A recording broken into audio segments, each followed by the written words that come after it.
Contreras sees that left hand go numb.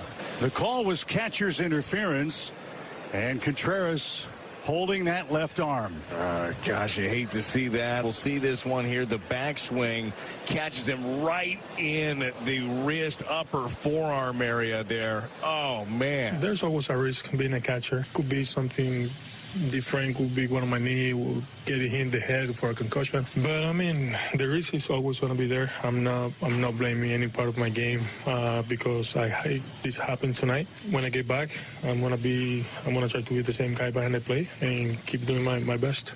Alongside Alex Ferrario and Tanner Hendrickson, I'm Brandon Kiley. That's what it sounded like on Bally Sports Midwest last night as Willson Contreras gets literally hit in the arm by J.D. Martinez as he's trying to reach out to frame a pitch.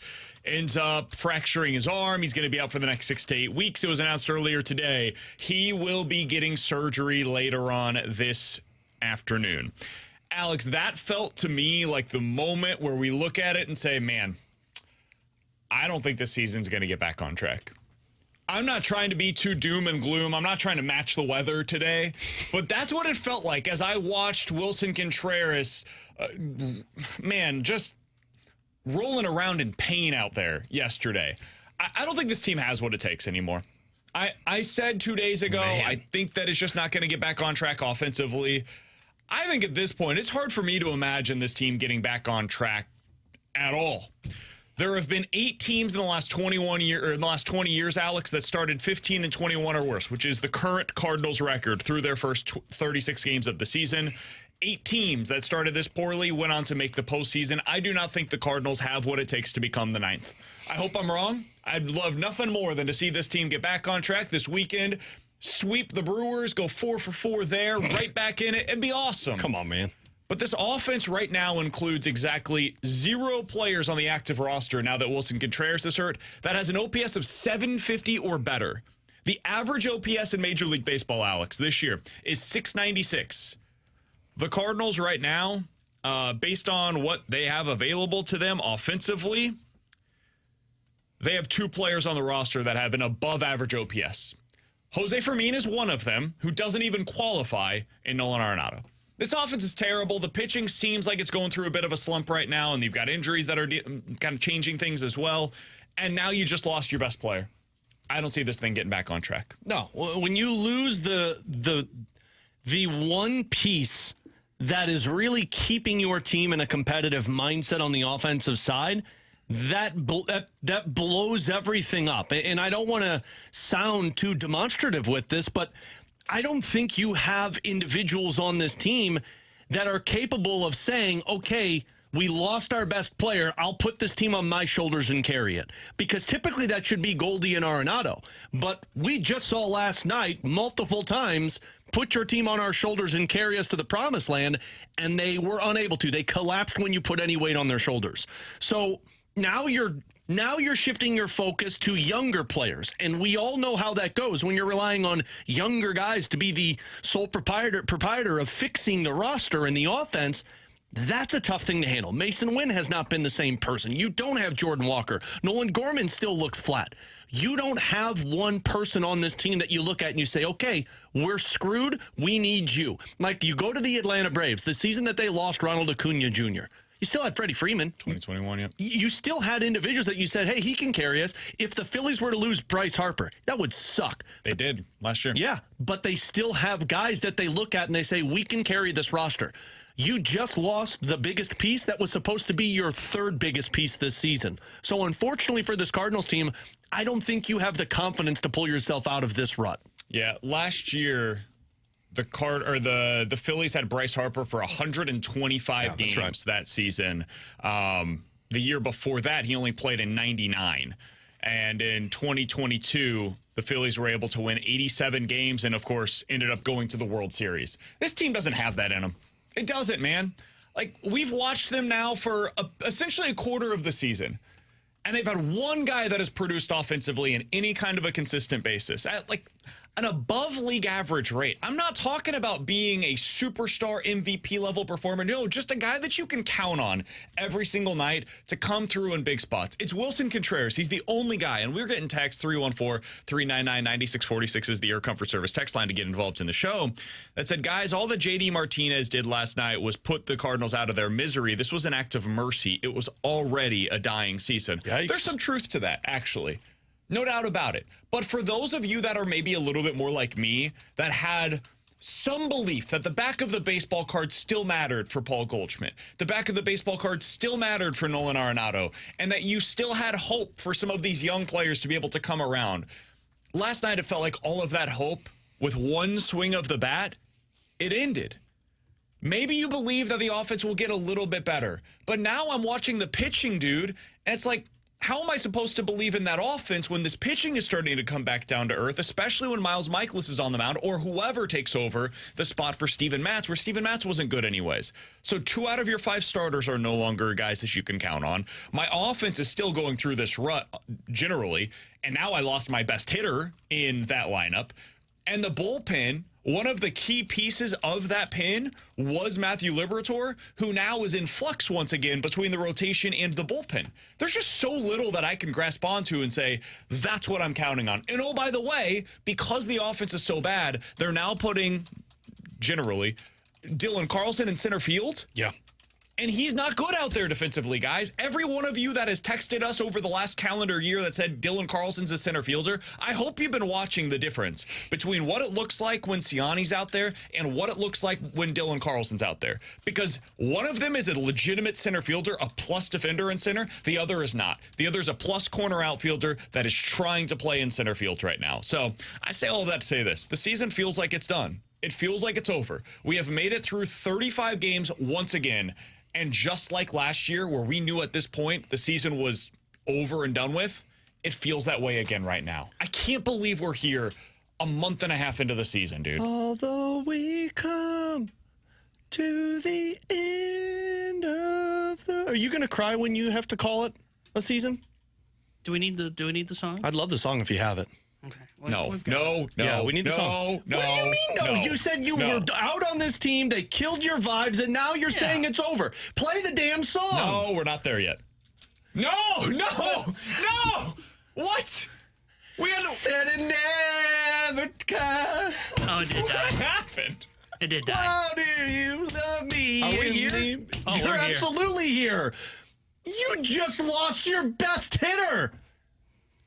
You can't sleep at night because this offense can't hit. I've changed allegiances. If you look on our YouTube stream, youtube.com/101ESPN Everybody. I've changed to a different Birdland. Everybody in your car, It's time to root for Baltimore. this is it. The birds, they're going to a new nest, flying south for the winter. Although we come to the end of the road, Ollie can't let go. He should. Mo preaches patience. This offense sucks, and you can't hit at all. God. Man. I can't wait for the Blues season. Yeah. No way, they're not very good. either. NHL draft lottery, baby. What the hell are we going to do over the next 3 months?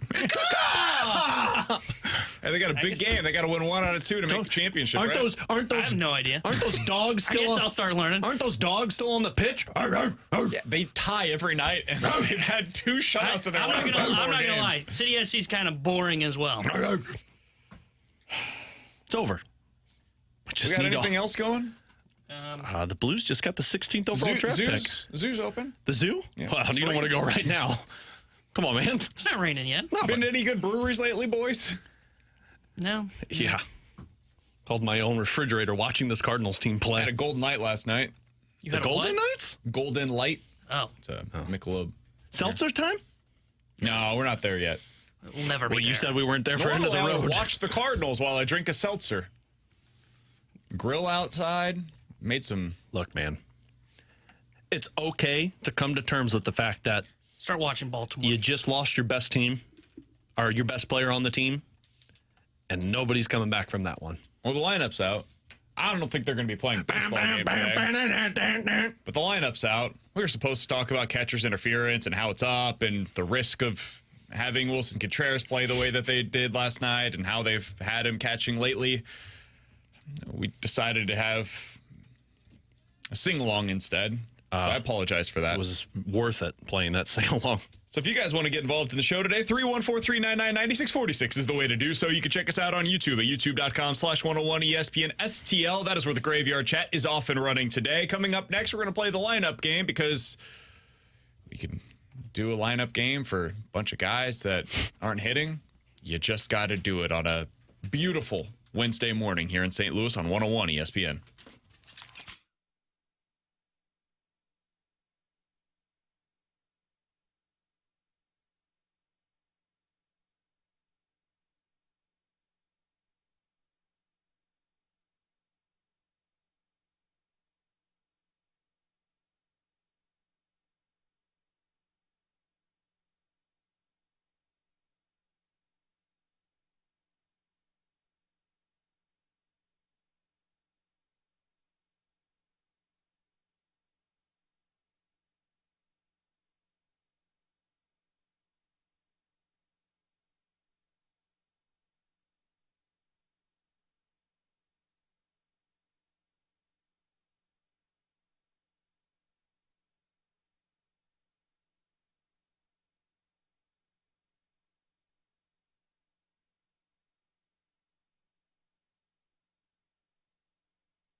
Alex Ferrario with you to talk about my friends at Classic Air Care, taking care of your HVAC system. For me, I know mine is old, and I know that I'm going to have to make it through one more year. And to make it through one more year, I'm a part of the maintenance program with Classic Air Care, which means they come out every 6 months before I flip my AC on regular, or when I flip my heat on to where it stays on for the entire season. They're coming out, they're checking it, they're cleaning it, they're fine-tuning it, making sure that it's going to take care of me through the entire season. You have to get with the people that you trust, technicians that have been in this business for a long time, and Classic Air Care have been making people comfortable since 1926. So have them come out today, tell them Alex Ferrario sent you, and you could see that customer service, you can see the work that they do to put you in a good position with your HVAC system. But if you are in the market for a new one, now's the time to do it because they are offering 0% financing for 18 months. Give them a call or check them out online at classicaircare.com.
Wow! Cardinals gonna get one win in the series. Oh, I thought you were going to say 1 run. They've got that Jose too. Quintana on the mound.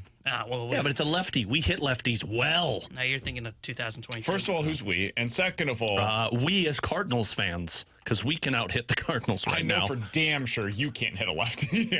I've seen you try If to you're hit going to a pull lefty. that, I know for damn sure you can't hit a lefty. I never said I could. I hit the damn wall. What'd you do?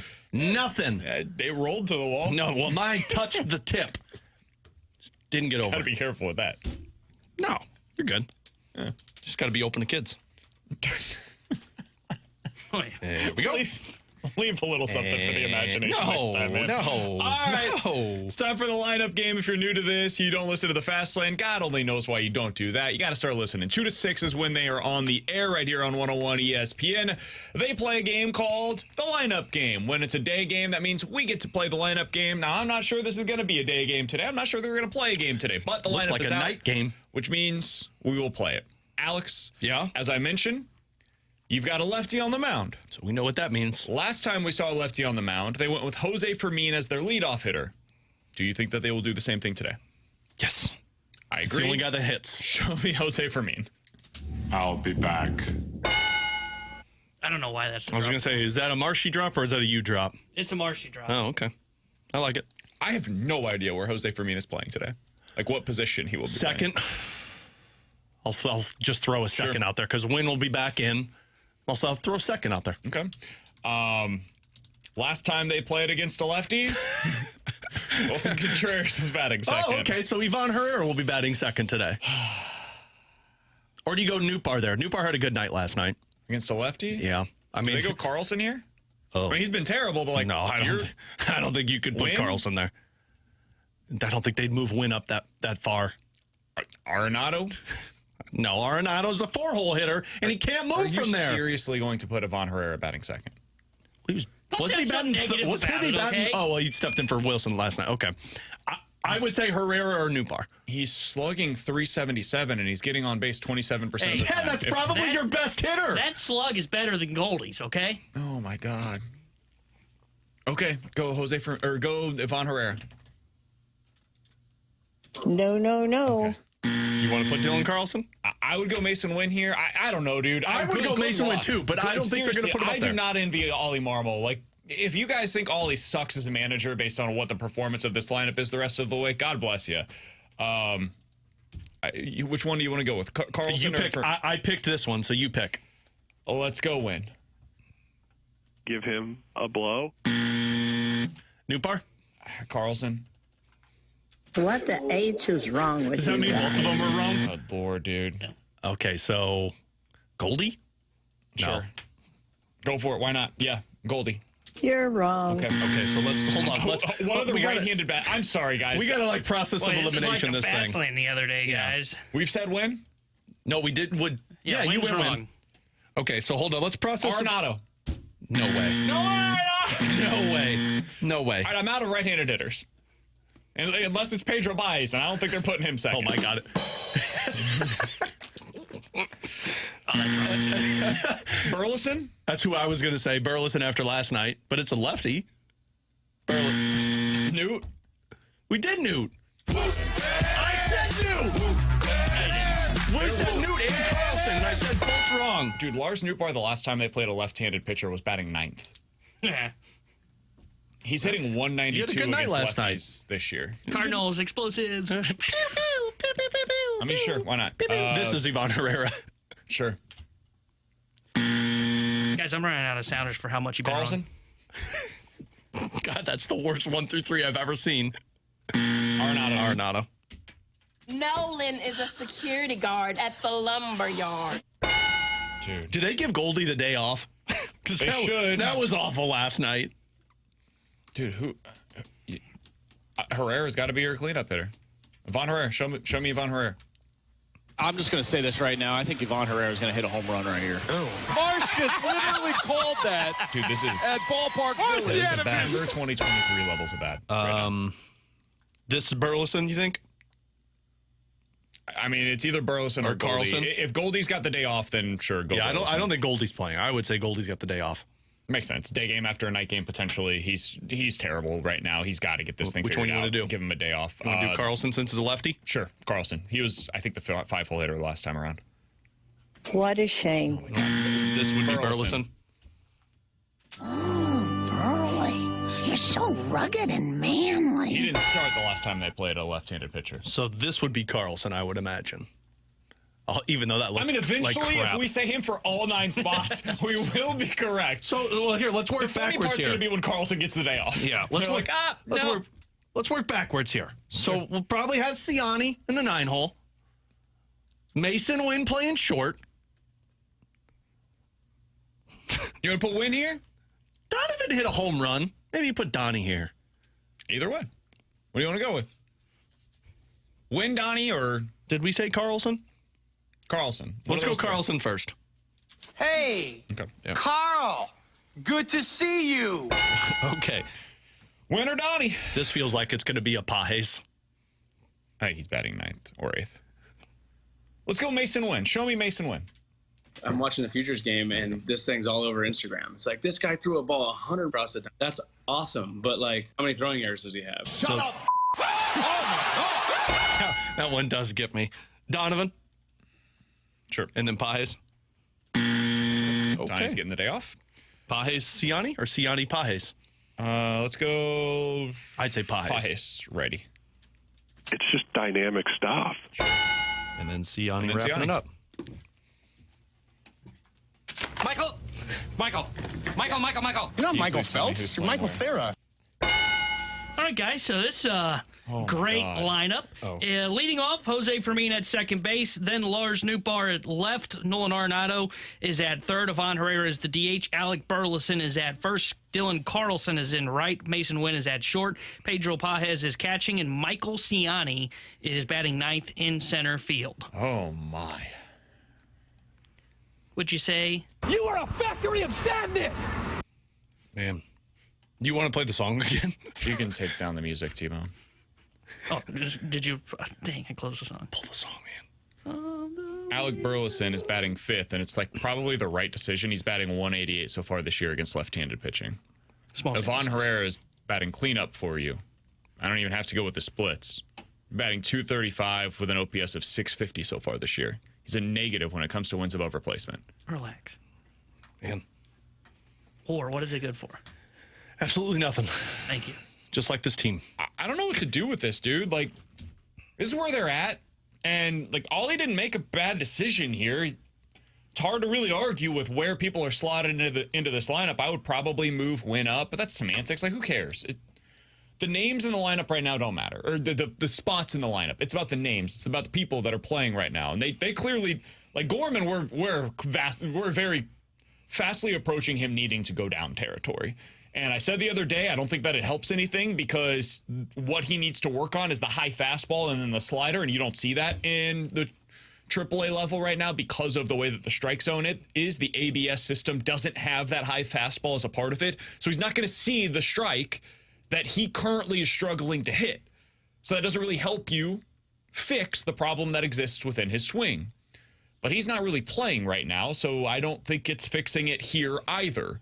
Paul Goldschmidt not being in the lineup today is obviously noteworthy. He's supposed to be the guy that crushes left-handed pitching.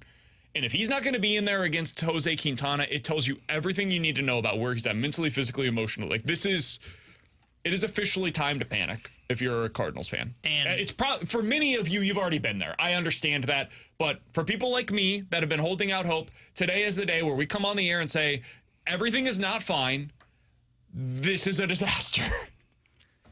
And to the Goldie point, yesterday was the first day that Ollie Marmol post-game was open to the idea of, if you want to call it a benching, it's more of a reset is what they would tell you, of getting him a couple days off. Now, granted, I did hear him also say today on the Cardinals radio network that this is just a off day and he will be back in the lineup in Milwaukee, but they are getting close to having to go through a point where it is, hey, it may need to be a 3-day reset for Paul Goldschmidt so they can get Burley at bats at first base. Burleson's the better baseball player right now. Well, the better hitter right now. Agreed.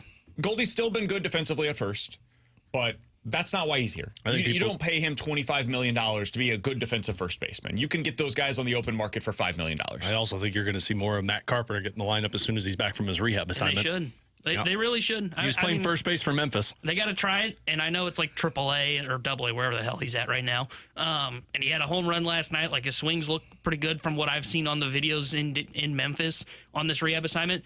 He should be in the lineup, and Burleson needs to be in the lineup. That's where the Cardinals are. That's the state of the organization right now offensively. I'm feeling a bounce back, though, today. I'm feeling some more Bulls to men. I bet they don't lose today. I bet you're right. Well, technically, yeah. If they were to play, Sonny Gray would give them a chance. That's what's so frustrating. Like, we're talking doom and gloom right now. Man, Sonny Gray's on the mound. This is supposed to be win day. You're supposed to be able to go out there feeling good, puffing out your chest a little bit, putting out your best lineup, at least defensively. And, hey, man, they've been fine defensively this year. That is far from their problem. But with this lineup, I don't know how anybody could possibly expect them to score more than 3 runs with these guys in the lineup today. They might do it, but that can't be the expectation going in. This lineup is a bunch of... Say it. Say it with your chest. No, don't say it. This is a PG-13 Jose program. Fermin is batting leadoff today. Hey, he looked pretty good. He wasn't supposed to be on the roster. And he's starting over Nolan Gorman. Well, I would have put him on the roster over Brandon Crawford. And Brendan Donovan. I don't know what more to say, man. You're getting angry? To tell you how lost Goldie is, because I was curious. And look, Ollie would tell you, like, hey, we don't look at this because it's small sample size. Paul Goldschmidt has 22 at-bats in his career against Jose Quintana. He has 3 home runs, 11 RBIs, a 1,500 OPS against him. Oh, no, excuse me. My old age is getting me 1,600 OPS against him and a 545 average. And to tell you how lost he is today, and again, the Cardinals say that's a small sample size. The Cardinals said, well, we can't put him in the lineup today. He has 1 extra base hit and 30 at-bats against left-handed pitching this year. This is the same guy that 2 years ago absolutely mashed lefties, was the best hitter in baseball against left-handed pitching. There was nobody better. Even last year, down season, guy that slugged 450 against left-handed pitching, 830 OPS against him. Really good. Now, not what he was 2 years ago, but still really good against lefties. And now he's not even starting against them. That's where we're at. Man, it's the right call. It's the 100% correct decision today for them to go this direction. All right, from a team that is on the verge of going into a really negative trajectory to a team that hopefully is on the upward trajectory. The St. Louis Blues, Alex, they made their decision yesterday to officially take the interim tag off of Drew Bannister. Chris Butler's a former NHL defenseman. He played for Drew Bannister down in the AHL a couple of years ago. Want to get his thoughts on what it was like to play for Drew Bannister, especially as a captain of that team. We'll talk to Chris Butler coming up next year on 101 ESPN.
Terry Henderson here with a Sports Center update driven by Johnny Londoff Chevrolet and Johnny Londoff Autoplex. Cardinals lose to the Mets 7-5 last night, and they are currently scheduled for a 12:15 start, assuming the rain does not hit St. Louis. We'll tell you if there's a rain delay for the St. Louis Cardinals or if today's game does end up getting postponed. If they play, Sonny Gray will be on the mound for St. Louis. The Sports Update driven by Johnny Londoff Chevrolet and Johnny Londoff Autoplex. See them at londoff.com. Chevy, together we drive. Are you kidding me?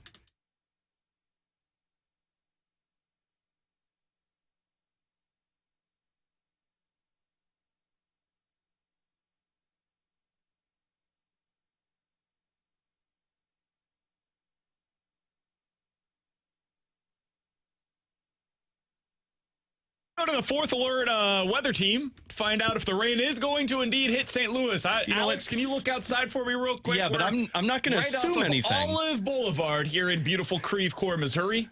Olive and 270. We've got a nice little spot right here where we can look right out the window. Do you see any weather that might be problematic? No, I mean, it's 11:30, but it looks like it's 6 p.m. But no, I think we're good. I mean, if you assume things, you know what happens when you assume things, T-Bone?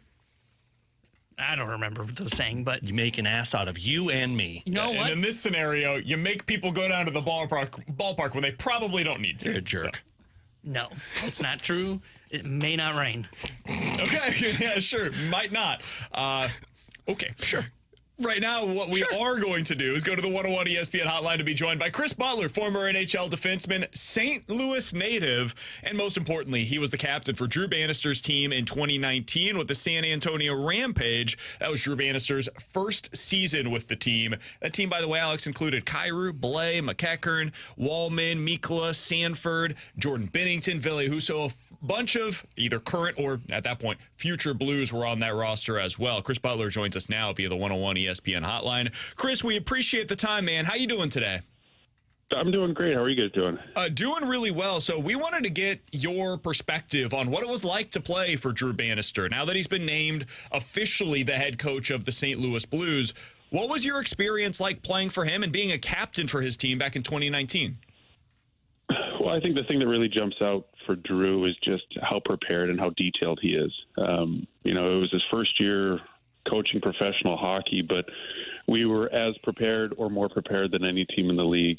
He's just extremely detail-oriented, a tremendous student of the game, and I think he was just awesome for our young guys, as you mentioned, some of those names there that have gone on to play in the NHL. I could say that he was a big part in making sure that those guys' games were growing and helping them get ready for that opportunity. I think that's the part, Chris, that so many Blues fans, when they saw that Bannister was going to be the permanent head coach, they saw that he's a guy that worked well with younger players in the minor leagues. And that roster that you were a part of his first year for San Antonio, I mean, that was a ton of 20, 21, 22-year-olds. How did he work why did he work so well with those younger players? Well, I think he was obviously just coming from the OHL, so he was used to kind of dealing with, that 17 to 20-year-old age group, and he'd spent a lot of time, getting to know those players and kind of figuring out what makes them tick, how they need to be coached. And I just think as the game evolves and you start to see younger and younger impact players on rosters, you need to make sure that your guys on entry-level contracts are contributing. And, the core of that group in St. Louis is still fairly young. And, with a guy like Jordan Kyrou being a part of that group, you look at Jake Neighbors, who spent time with Drew in Springfield, he's just already has that relationship base with those guys that's only going to help them going forward. Chris Butler is our guest here on 101 ESPN, played for Drew Bannister in 2019 with the San Antonio Rampage. Chris, when you look at just the role of a head coach in the NHL, in the modern game, how much, from your perspective, has it changed since your first season in the NHL back in 2009? How much different is that role today? It's a lot different. It's rest and recovery are a thing now, and it makes a lot of sense because the game is played at such a high pace, but there's just so much more communication between the coaching staff and the players now. You look at even little things like iPads on the bench now. We certainly didn't have that technology a million years ago when I started playing, but the kids now want that information. They want the instant feedback. They want to be told, this is why you're playing well, or these are things you need to work on. And I just think that there's so much more communication between the head coach, the assistants, and the players now. And I think for a while, it took coaches a little bit of time to adjust to that. And, you still see some old school coaches in the game, but I think that they've grown in the areas of communication with the players. Chris, does it still feel like, though, that the coach's main role is to be a motivator for the group of players, to find a way to get the best out of those players? Or has it shifted more towards it's on the players in an individual basis to get the best out of their game? That's a really good question. Because I think you see different coaching styles have success. You look at a guy like Craig Berube, Chief was really hard on guys, but he was also really fair, and everything was just kind of on a day-to-day basis.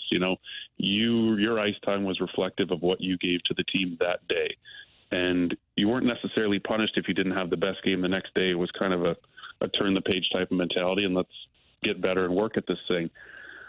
But I think that coaches now have the understanding of how important the young players are, and you're just seeing so much more impact coming from younger guys. I mean, the first handful of teams that I played on in Buffalo there years ago, we only had a couple of young guys that were even regulars in the lineup. Your star players were in their late 20s, early 30s. My first D partner was 40 years old. Like, it's just the transition of the game has been incredible, and I think for the better. We're talking to Chris Butler for just another couple of minutes here on 101 ESPN. Chris, you're a St. Louis native. I don't know how much you're still paying attention to the team on a night-in, night-out basis, but what's your perspective of where they're at right now in this retool? Well, I think they have some awesome pieces that are in place, and then some pieces that are coming. You have to take your hat off to their scouting staff. You look at such a long period of time where you're drafting in the late teens and into the 20s, they've been able to hit on a number of those picks. And you look at a guy like Jimmy Snuggerud. I've had a chance to see him play quite a bit being in Minnesota here. And, I mean, you're getting a great goal scorer at the back half of the draft. We had a kid in Sudbury this year, so I got to see Dalibor Dvorsky play a few times. I've heard him likened to a Ryan O'Reilly type player. So they have fantastic prospects coming, and they also still have some great leaders there, like Braden Shen. I think he's done a tremendous job as the captain. So with that being said, Chris, and I know it was only a small sample size of Drew Bannister, do you feel like he's the right coach that can get the best out of those young players when they take that jump step to the NHL? Oh, that's tough for me to say, but I don't see why he couldn't do that. I think you look at how Drew's probably evolved as a coach, and I still keep in close contact with Chris Thorburn, who does player development, and has spent a ton of time with Drew and his staff over the last number of years. I just think that he's grown as the game has grown, and it's really hard, I think, to be put in that situation that he was put in, where he comes in, the team's struggling a little bit, but he made an impact right away. You look at, how much their power play improved. You look at some of the hard decisions that he was forced to make with some older guys. So those types of decisions are challenging to make, especially when you're in your first tenure as an NHL head coach. But he made them confidently, and the team responded really well. And I don't see why he's not going to have success there. Chris, final question for me, and I want to go back just one more to Drew Bannister's coaching style, because you mentioned Craig Berube, and you were able to kind of see the schematics on the ice, how Drew Bannister liked to coach from one start of a training camp through an entire season. Was it similar to Craig Berube's style, or did he have a different style as a head coach? I would say their styles are actually pretty similar. It's detailed. It's playing. Everybody wants to say defense first, but it's just, if you don't have the puck, how can we quickly get it back and go attack and play offense? Because I think Drew's a really good offensive mind. Clearly, as a player, that showed in his playing style, but you look at him as a coach, like, his teams have had success scoring goals. And you look at some of the players on the roster in St. Louis, the Buchnevich, the Kyrou, the Thomas, he's going to get those guys to play a style where they're going to defend hard, defend fast, which is then going to allow them more time to go play offense and create scoring chances. And I think it's a great match. And Chris, we'll get you out of here on this. Final question for me. In the NHL right now, there are a total of 5 coaches that have been with their respective teams for at least 3 years. And one of those 5 is Sheldon Keefe, who at the very minimum is on thin ice right now in Toronto. So it's possible at the start of next season, it's only 4 coaches that would fit that criteria. We see this a bit in Major League Baseball with managers and certainly in the NBA with coaches as well. Why do you think it is that we're seeing such significant turnover in the coaching ranks in the NHL in recent seasons? I don't know. I actually had a conversation with somebody about this just a couple of days ago. I just don't think we give the coaches enough time. And I understand that you can't get rid of all the players, and sometimes you're saddled with a bad contract here and there in the cap era, but I think that coaches deserve more time. It's not like from year to year they learn how to, or they forget how to coach, or they completely change their style and the team's struggling because of it. Why there's such a short shelf life, I don't know. It's probably a small subset of our society. We just want instant results, and we want them now. And these changes take time. When you look at star players that come into a new organization, it takes them time to get acclimated. I think coaches are no different, but for whatever reason, the expectations are you have a couple of years, and if you don't accomplish what the team has in mind for you, then they'll go find somebody else. Chris Butler is a former NHL defenseman, a St. Louis native, and he played for Drew Bannister back in 2019. He was the captain for Bannister's team with the San Antonio Rampage. Hey, Chris, we appreciate the time, man. Great to catch up with you today. We hope to do so again soon. All the best to you and your family, man. Likewise, same to you guys. I appreciate it. Thanks, Chris. Chris Butler joining us here on 101 ESPN. Appreciate his time as always. Alex, I find it interesting what he said about Bannister adjusting to the game. And I think that's, if I'm looking for one attribute that a coach has, really regardless of the sport at this point, it's the ability to change your approach depending on what the team, the situation, and that era of that respective sport calls for. Like, I think Andy Reid is amazing at this. Andy Reid has been an NFL head coach for 25 years, dude, for 2 different franchises and 2 basically extremely different eras of the NFL. Think back to what worked back in the early 2000s, both offensively and defensively. It was big, hulking dudes that were able to, like, you won with running the ball. It was Jamal Lewis and Ray Lewis on those Ravens teams.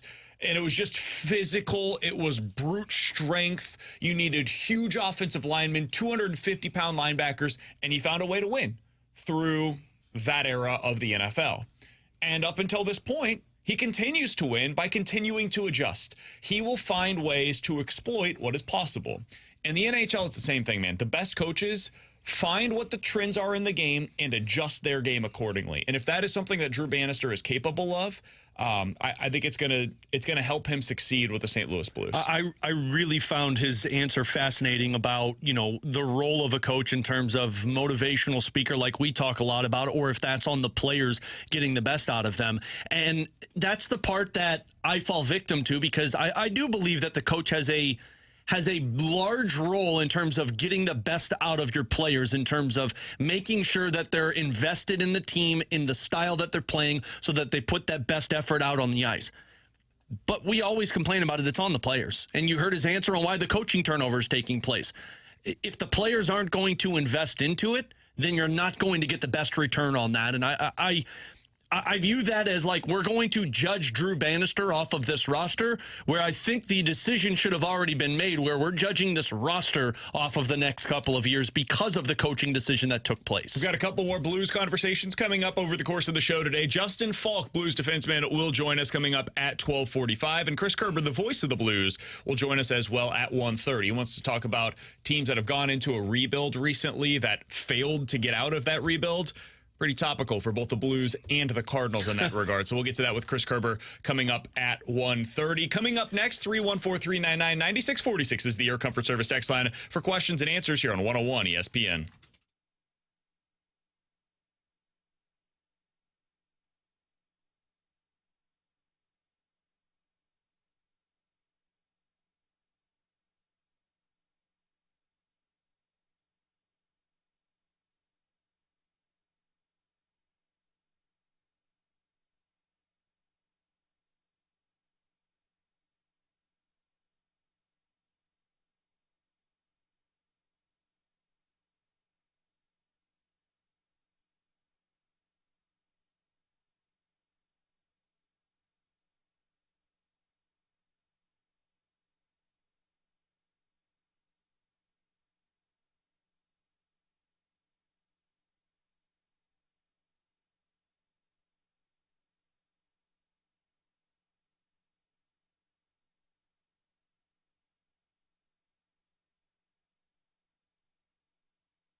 All right, 314-399-9646 is the Air Comfort Service text line for questions and answers from the 314. Alex, what would your dream Blues offseason look like? Acquire Leon Draisaitl for picks. Prospects, too. Prospects. Realistically, you're talking about? Yes. Oh, you getting angry over there, huh? He's been moody today. He has been moody. It's probably because he didn't realize it was going to storm out. The Cardinals stink, and I'm sad about it. I mean, don't let that affect your attitude. Ideally for me, it would start with trading up in the draft, and stay tuned for a Ferrario 5, because boy, do I have one for you. But that would be the start of it. You trade up into the top 8 and get a defenseman, because I think the guys that are going to go in that territory are all number 1 defensemen. And then, there's a lot of them. Good draft. Yeah, very good, at least for defensemen. But once you get past 10, it sucks. So got to trade into the top 10. But I think ideally in the offseason, then it would go to you trade either Pavel Buchnevich or Jordan Kyrou, and you go out and acquire a young top 6 forward that fits more into the criteria of what the Blues are trying to accomplish. So trading for a Brady Tkachuk, I think, would be an ideal offseason for me. I think an ideal offseason for me, it's going to sound weird saying this, is move on, because it's basically what happened last year. Move on from one of the bad defensive contracts and see if you can find another young defenseman that fits into the top 4. You know, Army did that last year, and it got nixed by Torrey Krug. So I don't know if it's even possible, but I would say that's the ideal offseason for me. Move one of Torrey Krug, probably shouldn't say his name since he's joined the show, but Justin Faulk, and then look to acquire someone, whether it be a Nicholas Hague, or maybe there's another top 4 defenseman that becomes available that I'm not talking about. 314-399-9646 is the Air Comfort Service text line from the 618. BK, what would the Cardinals do? What could they do to make you feel like they are trying to get better or to give you more hope? I don't think there's anything they could do right now. Like, it's over. What are they supposed to do today that could give me optimism or hope? I mean, they could win. Like, they could do more of that. And I'm not trying to be flippant about it, but now, once the season starts, you kind of have to wait until, at the earliest, mid-June, to really make any significant moves. Now, don't tell that to San Diego. They went out there and they traded for Luis Arise. And if you wanted to, you could go trade for something from the Marlins, trade for their spare parts, go get Jesus Luzardo. That would give me hope. That would give me optimism. But the return would have to be so significant that it would probably also make me question if it's the right move given where the Cardinals are at right now. So it would be hard for them to really be able to do that. Somebody else on the text line, kind of related, would you guys deal Helsley and or Sonny Gray in order to maximize your return and kickstart a rebuild in a meaningful way? I think they're two different conversations to me. At the deadline, if you are completely out of it, if this is just who the Cardinals are going to be, you should trade Ryan Helsley. Oh, agreed. You should absolutely trade Ryan Helsley. Sonny Gray. You need to lean into being in a rebuild if you're trading Sonny Gray. If you're moving him, you need to move multiple other players off of this roster. If you're trading Sonny Gray, you're also trading, you're probably, if you're selling on Ryan Helsley, you're probably also trading Kyle Gibson, you're trading Lance Lynn. If you're going down this path and you're just really going for it, you're going young, really young, not full rebuild, but young, you probably trade Sonny Gray, you trade Nolan Arenado, you trade Paul Goldschmidt. And I would even consider Willson Contreras. Yeah.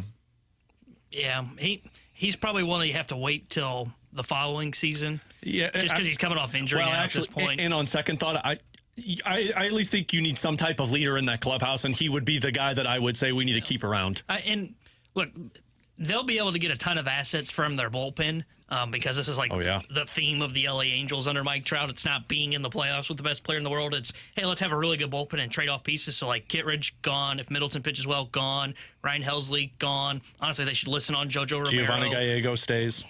Well, that's because he's not pitching well. Lance Lynn will be gone. Kyle Gibson would make a ton of sense for a team like Arizona who needs somebody to come in and eat innings. They would pull and pluck this pitching staff apart. Now, offensively, I don't know if they really have an asset to move.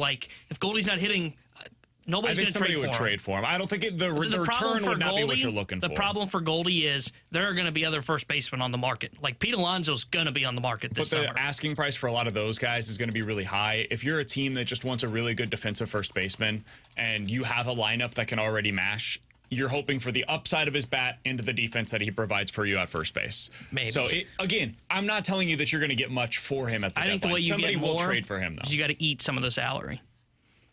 Maybe. That's how you do it. But either way, I don't think you're getting a whole lot. So, I mean, you're trading him not to speed up the process. The process is sped up by trading Ryan Helsley, and it's sped up by trading Sonny Gray. Those are the guys that could really get you significant returns. But with Sonny Gray, it's tough, man, because he also has multiple years of control, and there are teams that are only looking for something that will help them the rest of this year. Next year's probably the year when you trade him, but this goes into the scenario that so many other teams have had. Do you risk an injury, especially for a guy that's in his mid-30s? So I don't know. It's not an easy situation for them, but this is where they're at, man. This is where they're at. All right, T-Bone, you said that the game is officially in delay. Yeah, the St. Louis Cardinals have officially delayed the start for today's game. All right, my guess is they're not playing this one today. I just don't know how they get it in. The weather appears to be too bad. You're going to have a very small window. Be super safe out there. If you're driving around right now, it's not looking pretty. Yeah, and real quick, back to our Sonny Gray conversation, because he may not want to be moved either. You know, he signed in St. Louis for a reason, and he's got a full no-trade clause. I think the three teams that he was looking at were Cincinnati, St. Louis, and Atlanta. Yeah. So, like, if Atlanta called, maybe he would be interested then. If Cincinnati called, maybe he would be interested This then, is the kind of thing that would hamper your return. Absolutely. Because it's the same conversation with when Nolan Arenado was traded to the Cardinals. It wasn't Colorado had 29 teams call. Goldie and Arenado both have no trade clauses as well. So they get to decide if they want to leave or where they want to go to. So your return on those three, that's not where you're getting significant returns. Well, it's kind of in the same spot as Army. Ryan Helsley's the guy. No, he's not handing out no movement clauses. That could get you a significant return, and I hate that we're 36 games into the season and we're talking about this right now. Coming up in about 15 minutes or so, we'll get into a game of more likely to happen. You give us two scenarios. We'll tell you which one's more likely. But next, the Cardinals placed a massive bet on Miles Mikolas to be a legitimate number 2 starter this season. It could not be going much worse right now. We'll talk about it next here on 101 ESPN.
Nimmo uncorks one to deep center field. Back goes Ciani at the wall. It's out of here!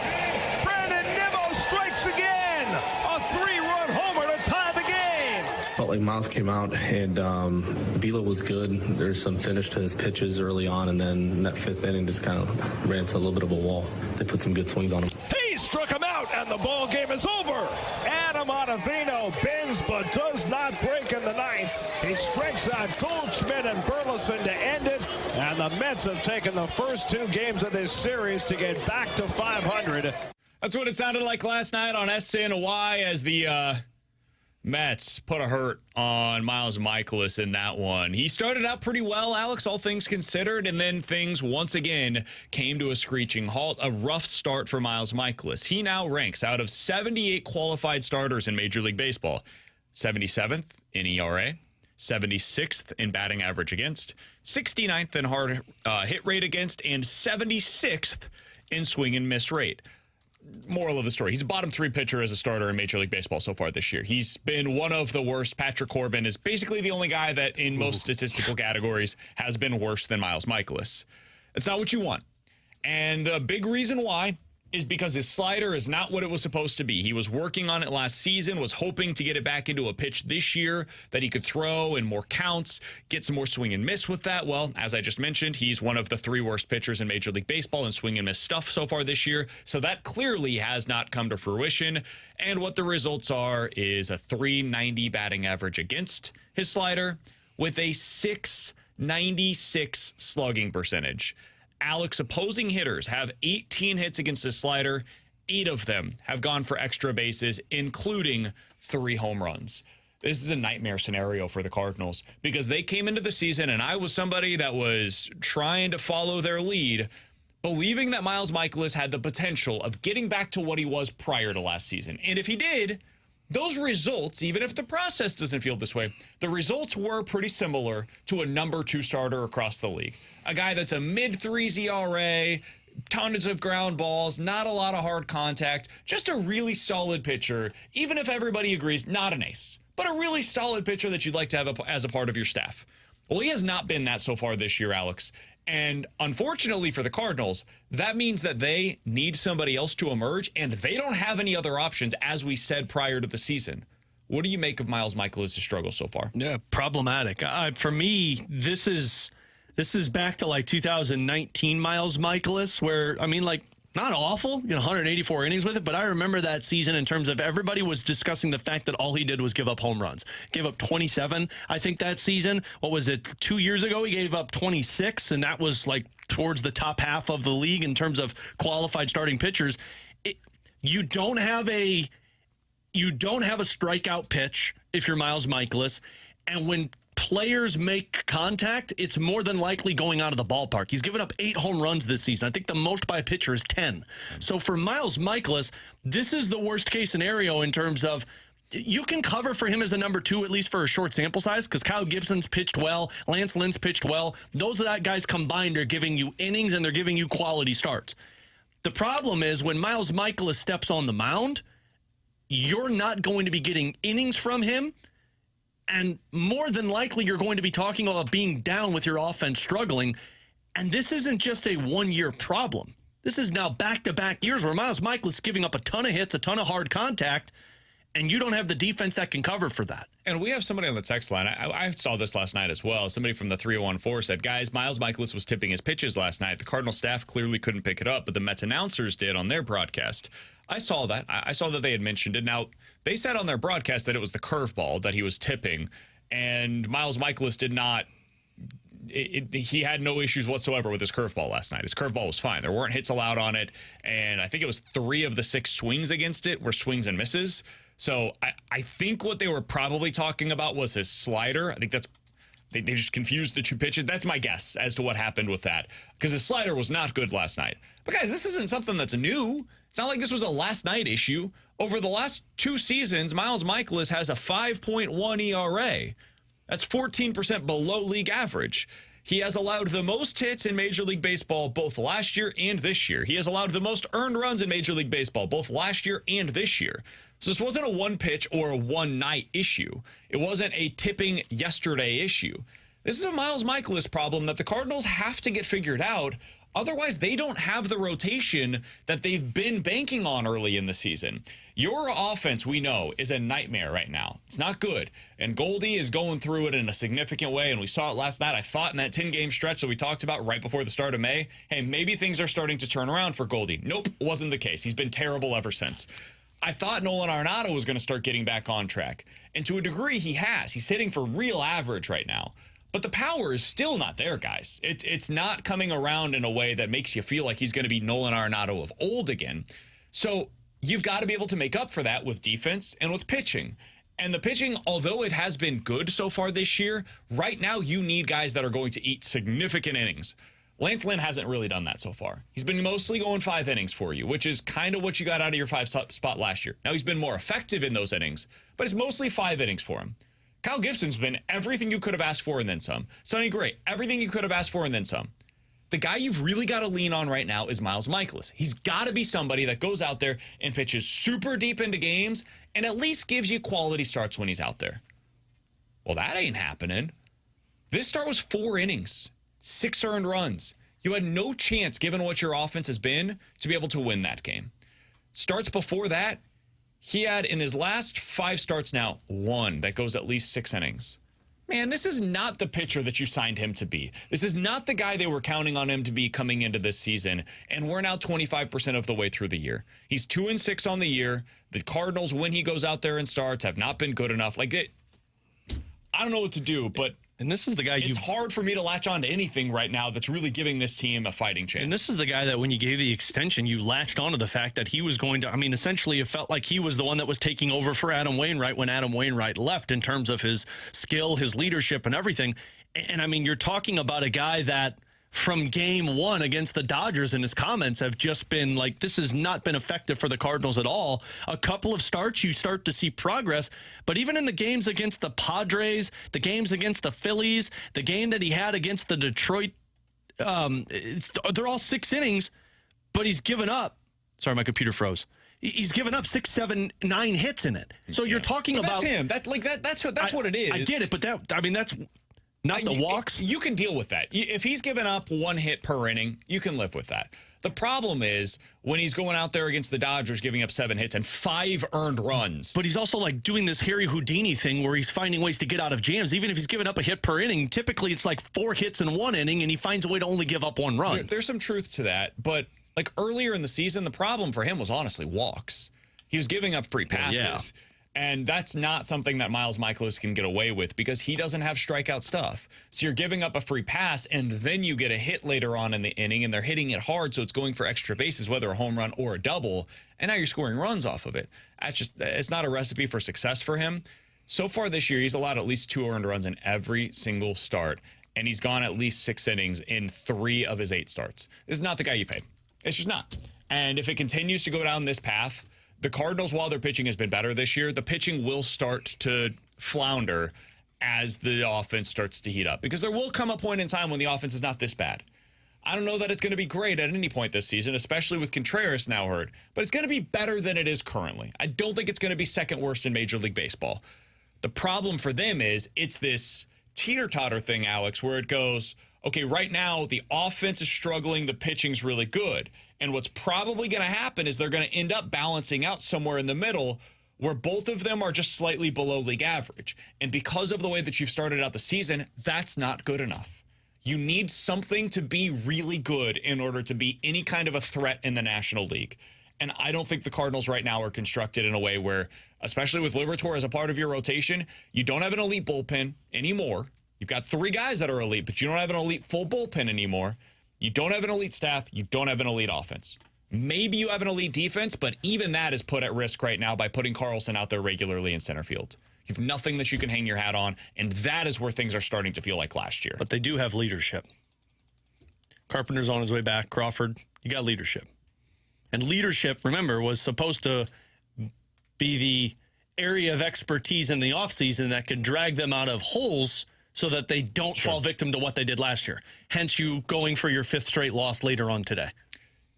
if they play the game, which they're probably not going to. Even He's then, Alex, they'd lose that's it. T-Bone on BK. Coming up in about 15 minutes or so, Alex is convinced that the Blues will not be picking a number 16 overall, which is where they slot in after last night's lottery. He'll tell you why coming up at 12:30. But next, 314-399-9646 is the Air Comfort Service text line for more likely to happen here on 101 ESPN.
Ooh, hoo, hoo, hoo. 314-399-9646 is the Air Comfort Service text line for more likely to happen. Before we get to that, are you guys fans of like stormy weather, generally speaking? Well, not this stormy weather. Well, no, obviously, like tornadoes are preferred to not happen in the area. Yeah, but I'm still a fan of them, though. Like, I still think they're cool. Like, What? That's what I was curious Oh, about. yeah. Some people really enjoy this kind of weather. They My- go outside and they just want to watch. My brother-in-law, he and I in college, like we would like rookie storm chase. Like we would get in cars and like drive when tornadoes were You guys out. are psychopaths. Yeah. And I mean, Idiots it is fits. another way to put it. Idiots is exactly what we are. But I mean, when I was a kid, my dad and I would sit on the patio, and when the sky would turn green because it would be awesome to see. And see, I don't mind like a rain shower, like a rainy day, but this, no thanks. Oh, This see, I would take terrifies me. this over a rain shower any day of the week. No, I'm okay with a I rain like shower. a good little, like a spring shower. Yeah. Where it's just nice outside, not super windy, just like a consistent kind of drizzle that's coming down. You open up the window, you can hear it on the outside. Now it's this- like 6 o'clock in the evening, you're just sitting down, hanging out, maybe opening up a bottle of Seltzer. Busch Light, whatever. Now this one's scared. Now typically I like it when it's at a different area, but it's like, you get the after effects of it. You get like the green sky and the rain and the high winds, but it's not like You prefer this not to is- come towards your house. This is scary because like my wife is texting me that it's like, right, we are in the path of totality right now, where my wife is. So that is not fun for people. Stay super safe out there. Yeah, get in basements or in bathtubs. Some significant weather that's starting to head in this direction. So While BK and I go to our storm shelter, T-Bone will ride the storm out here in our studio. absolutely, he's Hey, the team man player. for the job. Team player. So be safe out there in all seriousness. All right, 314-399-9646 is the Air Comfort Service text line. 4 more likely to happen. You give us 2 scenarios. We will tell you which one is more likely. Let's start out with this one. Alex, more likely to happen. Nolan Arenado and Paul Goldschmidt are both on the roster this time next year, or neither of them are on the roster by the end of the season.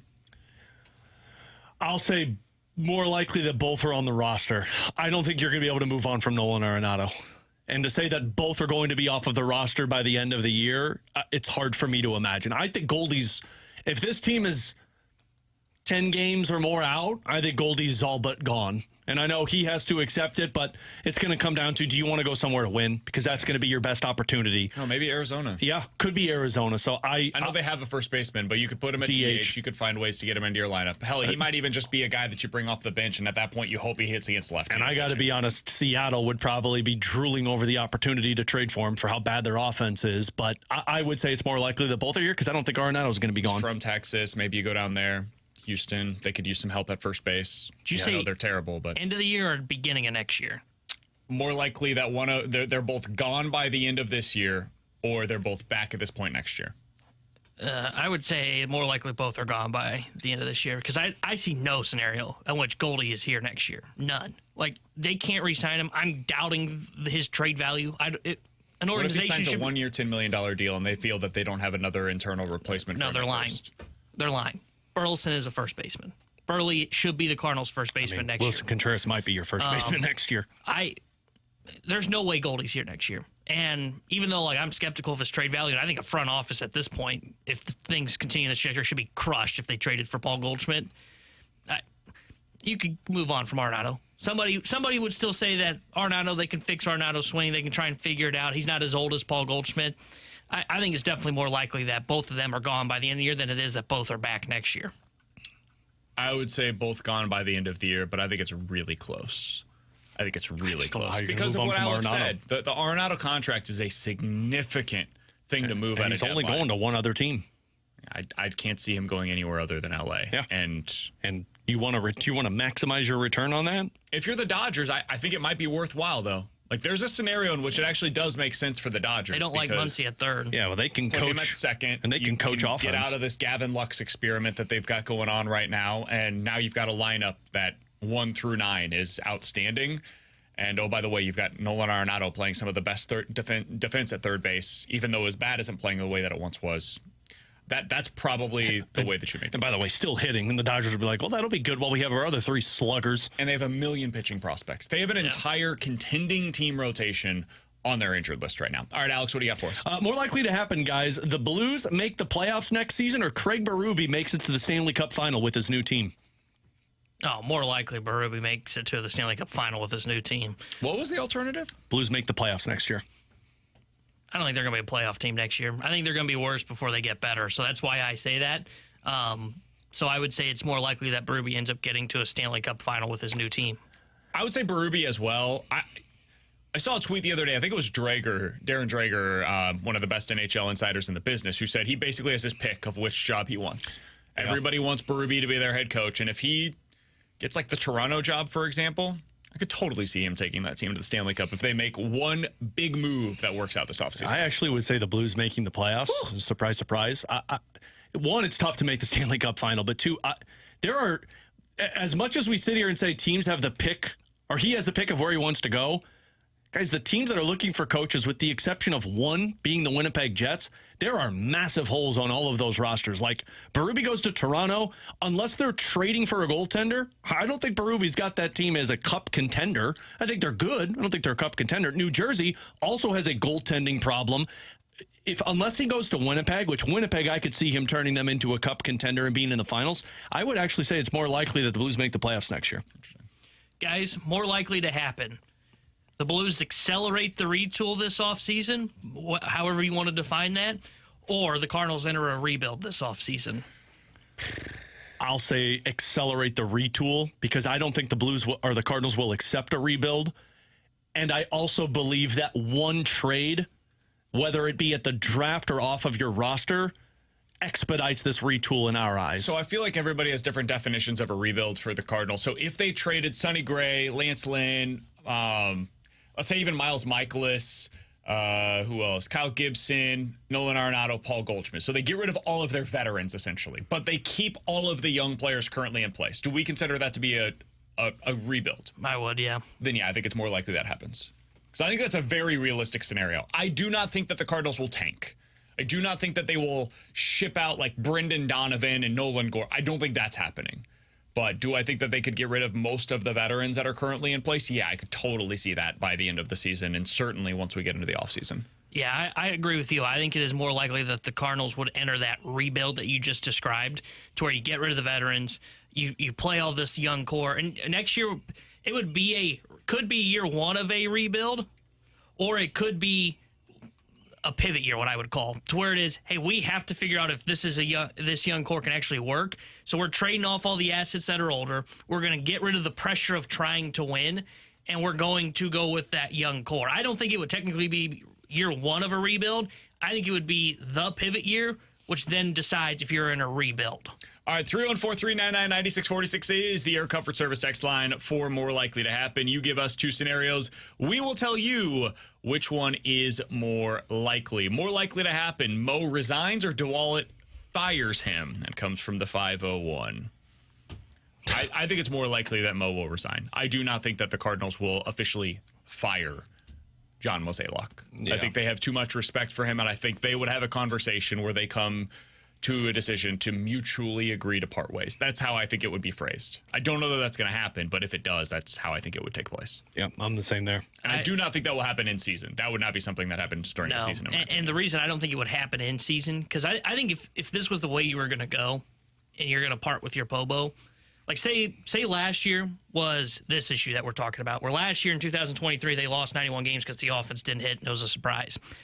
They make an adjustment, and they go back with a pitching staff that was clearly questionable, and then that's what happened this year. Like, this year was such a surprise to where I don't think you can fire the Pobo for it. And I know people don't want to hear that.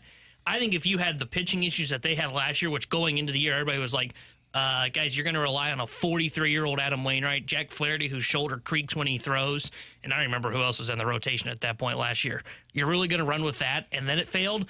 Then I think you would have a conversation of him, whether it be resigning in season or quitting or being fired in season, so they can get the new guy in for the trade deadline.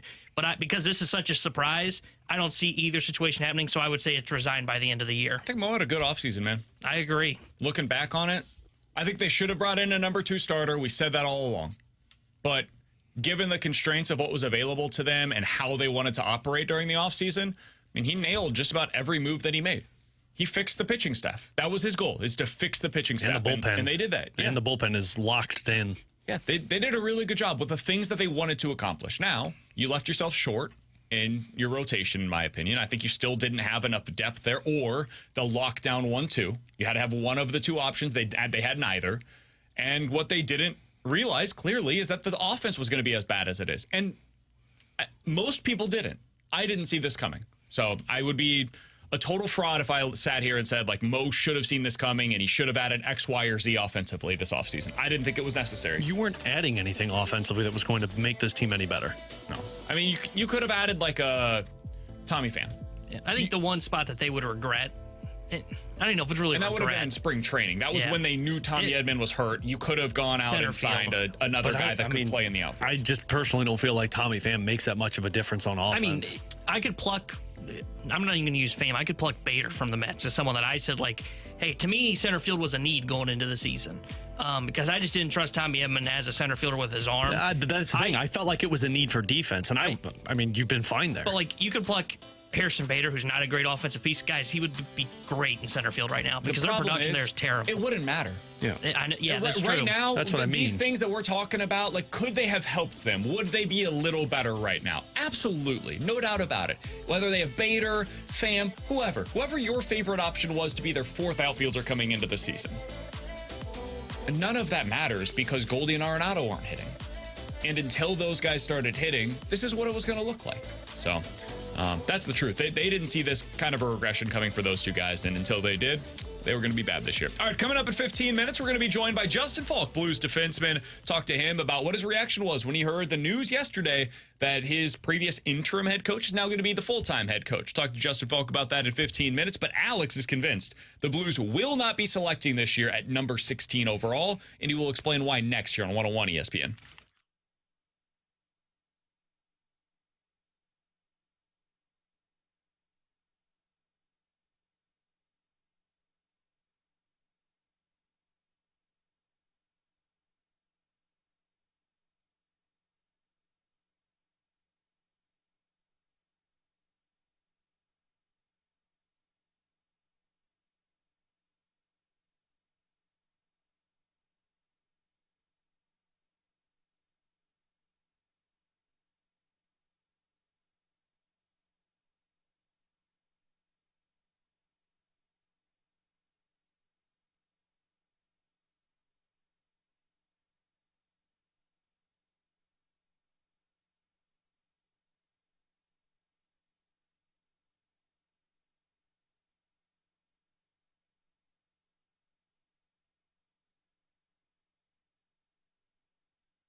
Alex Ferrario with you to talk about my insurance agent, Tracy Bibb. The bad weather coming in. Hope everybody is safe right now. But look, this is why you need to have the proper insurance agent, because when storms happen, whether it's a tree falling on your house or hail damage on your roof or maybe hail damage on your car, if you don't have the proper agent that's available for you and working for you, well, then you are going to be in bigger problems. That's why Tracy is so good. I've been using her for the last 6 years for our home and car insurance, and she's been taking care of me, my wife, and our kids. When something happens, she's available. She's always finding the right rates for you, making sure she's saving you money. And that part that I just mentioned to where she's available, how many people actually talk to their insurance agent or actually know any of their insurance agents by name? Tracy is always there for you. Give her a call today and mention my name. Tell her you heard me talk about it on 101 ESPN, and she will get you a free non-committal quote, walk you through the whole process, and get you switched over to the Bibb agency. 314-328-4260. That's 314-328-4260. No fib. You're always in great hands with the Bibb.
Terry Hendricks New Day Sports Center update driven by Johnny Londoff Chevrolet and Johnny Londoff Autoplex. Last night, the Cardinals fell to the New York Mets 7-5 as they've dropped the first two games of this series, and they are currently in a weather delay for Game 3 of this set. If they are able to get the game in today, it will be Sonny Gray for the Cardinals on the mound, and Jose Quintana would get the start for the New York Mets. The Sports Center update driven by Johnny Londoff Chevrolet and Johnny Londoff Autoplex. See them at londoff.com. Chevy, together we drive. Are you kidding me?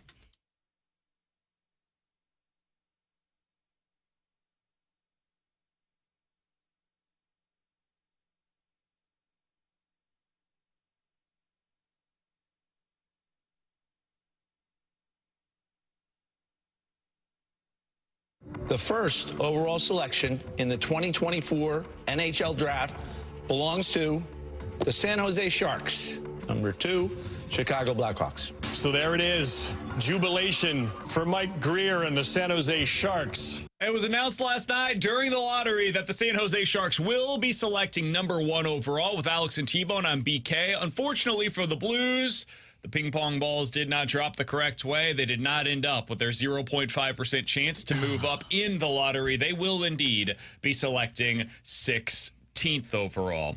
Alex, you don't believe that they're actually going to be making the pick at number 16 overall, though. Why is that? Because I believe that there is an opportunity for Doug Armstrong to trade up in this draft, or if they're not able to accomplish that, you trade out of the first round. I don't know if a 16th overall pick benefits Doug Armstrong's process right now in this retool. It seems they have a lot of pieces in place where they look at it and say, we know where the next core is coming from. We've talked about Snuggerud and Dvorsky and the guys that they drafted in the first round last year. It feels more like Doug Armstrong's looking at the position the team is in right now and figuring out how to make the NHL roster better. And 16th overall, although that's a really good position to be in, what if you were able to gain more assets? And what I mean by that is if you trade out of the first round, because you do have 2 picks in the second round, 2 picks in the third round, is somebody willing to move on from a young player that doesn't fit their timeline to draft in the top essentially 15 of the draft? That's an opportunity for Doug to say, you know what? I don't really know if 16th makes a difference for us. Let's say we can move into the second round, gain ourselves another pick, or we get a young player. That's option 1. But to me, the more likely option is you trade up in the draft, because I think the biggest hole on this Blues team is still that top defenseman, left-handed defenseman. And if you read Scott Wheeler's work, Corey Pronman's work over The Athletic, there are about 6 defensemen that are going to go in the top 10 that are all projected to be top 4, if not top pair defensemen. And I look at where the mock draft fell last night, and to me, there are 5 teams that I don't really feel like are dying to draft in the top 10. Montreal, Utah, Ottawa, Seattle, New Jersey. I think if the right deal was presented to them, especially New Jersey. I mean, New Jersey wants to compete. Ottawa just hired a coach so that they can compete. Utah's already done plenty of drafting in the top 10. They need NHL players, and Montreal is sick of drafting in the top 10. If you present them, hey, move back 10 picks, but we'll also throw in a Pavel Buchnevich or throw in one of our NHL rostered players to help you compete now while we go get our future top defenseman. I think that is a very likely scenario because there are a lot of teams, with the exception of the top 4, that aren't desperate to pick in the top 10. I just think there's so little movement now that takes place in the NHL draft. It's hard to move up. I'm with you. Because teams see these players that you're talking about, especially if there are legitimately top pair defensemen available, and they say to themselves, well, I'm not trading out of that. It's like in the NFL trading away from a quarterback. We all thought there was potential for fireworks in the first round, especially the top 5 of this year's class. Well, the reason why people wanted to move up was for the quarterback, so why am I moving back if I also need a quarterback? And everybody in the NHL could always use another top pair defenseman, so that's what makes me skeptical. The other reason why I wouldn't necessarily move away from number 16 overall is because of the history of the pick. Vladimir Tarasenko was a 16th overall pick. Oh. That worked out okay. You want to go through the history of 16th overall Matthew picks? Barzal, 16th overall pick. Nick Leddy, Tom Wilson, Jacob Chikrin, Nikita Zadorov, Sonny Milano, Alex Newhook. some good players have gone at number 16 overall. So is Noah Ostlund, Jamie Heward, Carl Dekas, Nick Studer, Mario LaRocque, David Tanabe. I liked my list better, personally. Yeah, of course you did. That makes a lot of sense. I love how we're going with history. The reason why I bring that up is just because, I trust the Blues to make the right selection. Last year, they got a couple of guys at the back end of the first round with those first-round picks that people are pretty high on now, looking back on what they were able to select there. That was with a worse pick than what they have this year. Jimmy Snuggerud, what was he, 21st overall, something like that? Yeah, somewhere around there. And now look at where he's at. Now we're talking about him as, hey, he has the potential to be a top 6 forward for the St. Louis Blues. Robert Thomas, selected later. Jordan Kyrou, selected later. They've had opportunities to select players in the middle to late first round, and more often than not, they've worked out for the Blues in recent seasons. So I don't feel the need to trade up into the top 10 unless there's a really good opportunity that's presented to them, and the Blues feel as good about this defensive class as you do right now. I think there's 2 guys that if you were to trade up to go after, you need to do it. I've mentioned the guy's name before, the 6'7" kid in Russia, Anton Silyayev. Everybody that I've read, they don't think he's one of the better prospects, but they do see a ceiling that is number 1 elite defenseman. A lot of mock drafts have had him drop to 10, 11, 12. He'd be one of them. And then the other one was, the kid plays for Michigan State, if I'm not mistaken, Sam Dickinson. That's another one that's projected. They kind of comp him to Alex Pietrangelo. I thought you were going to use that as an opportunity to be able to throw to your Ferrario 5. Well, I didn't want to be late to Justin Faulk. We'll go ahead and do that later on this afternoon then. We'll get to Alex's Ferrario 5 to close out the show today. The 5 players that Alex thinks could be in play for the Blues at number 16 overall. If they do the opposite of what he just said, ended up sticking and picking at 16 overall. But coming up next, Justin Faulk's going to join us. Blues defenseman and assistant captain. What did he think yesterday when he heard the news that the Blues have officially hired Drew Bannister as their next head coach? Justin Faulk joins us next here on 101 ESPN.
Alongside Alex Ferrario and Tanner Hendrickson, I'm Brandon Kiley. You've got BK and Ferrario here on 101 ESPN, and we're happy to be joined right now via the hotline with Justin Faulk, Blues defenseman, joining us here on the show. Justin, we appreciate the time, man. How you doing today?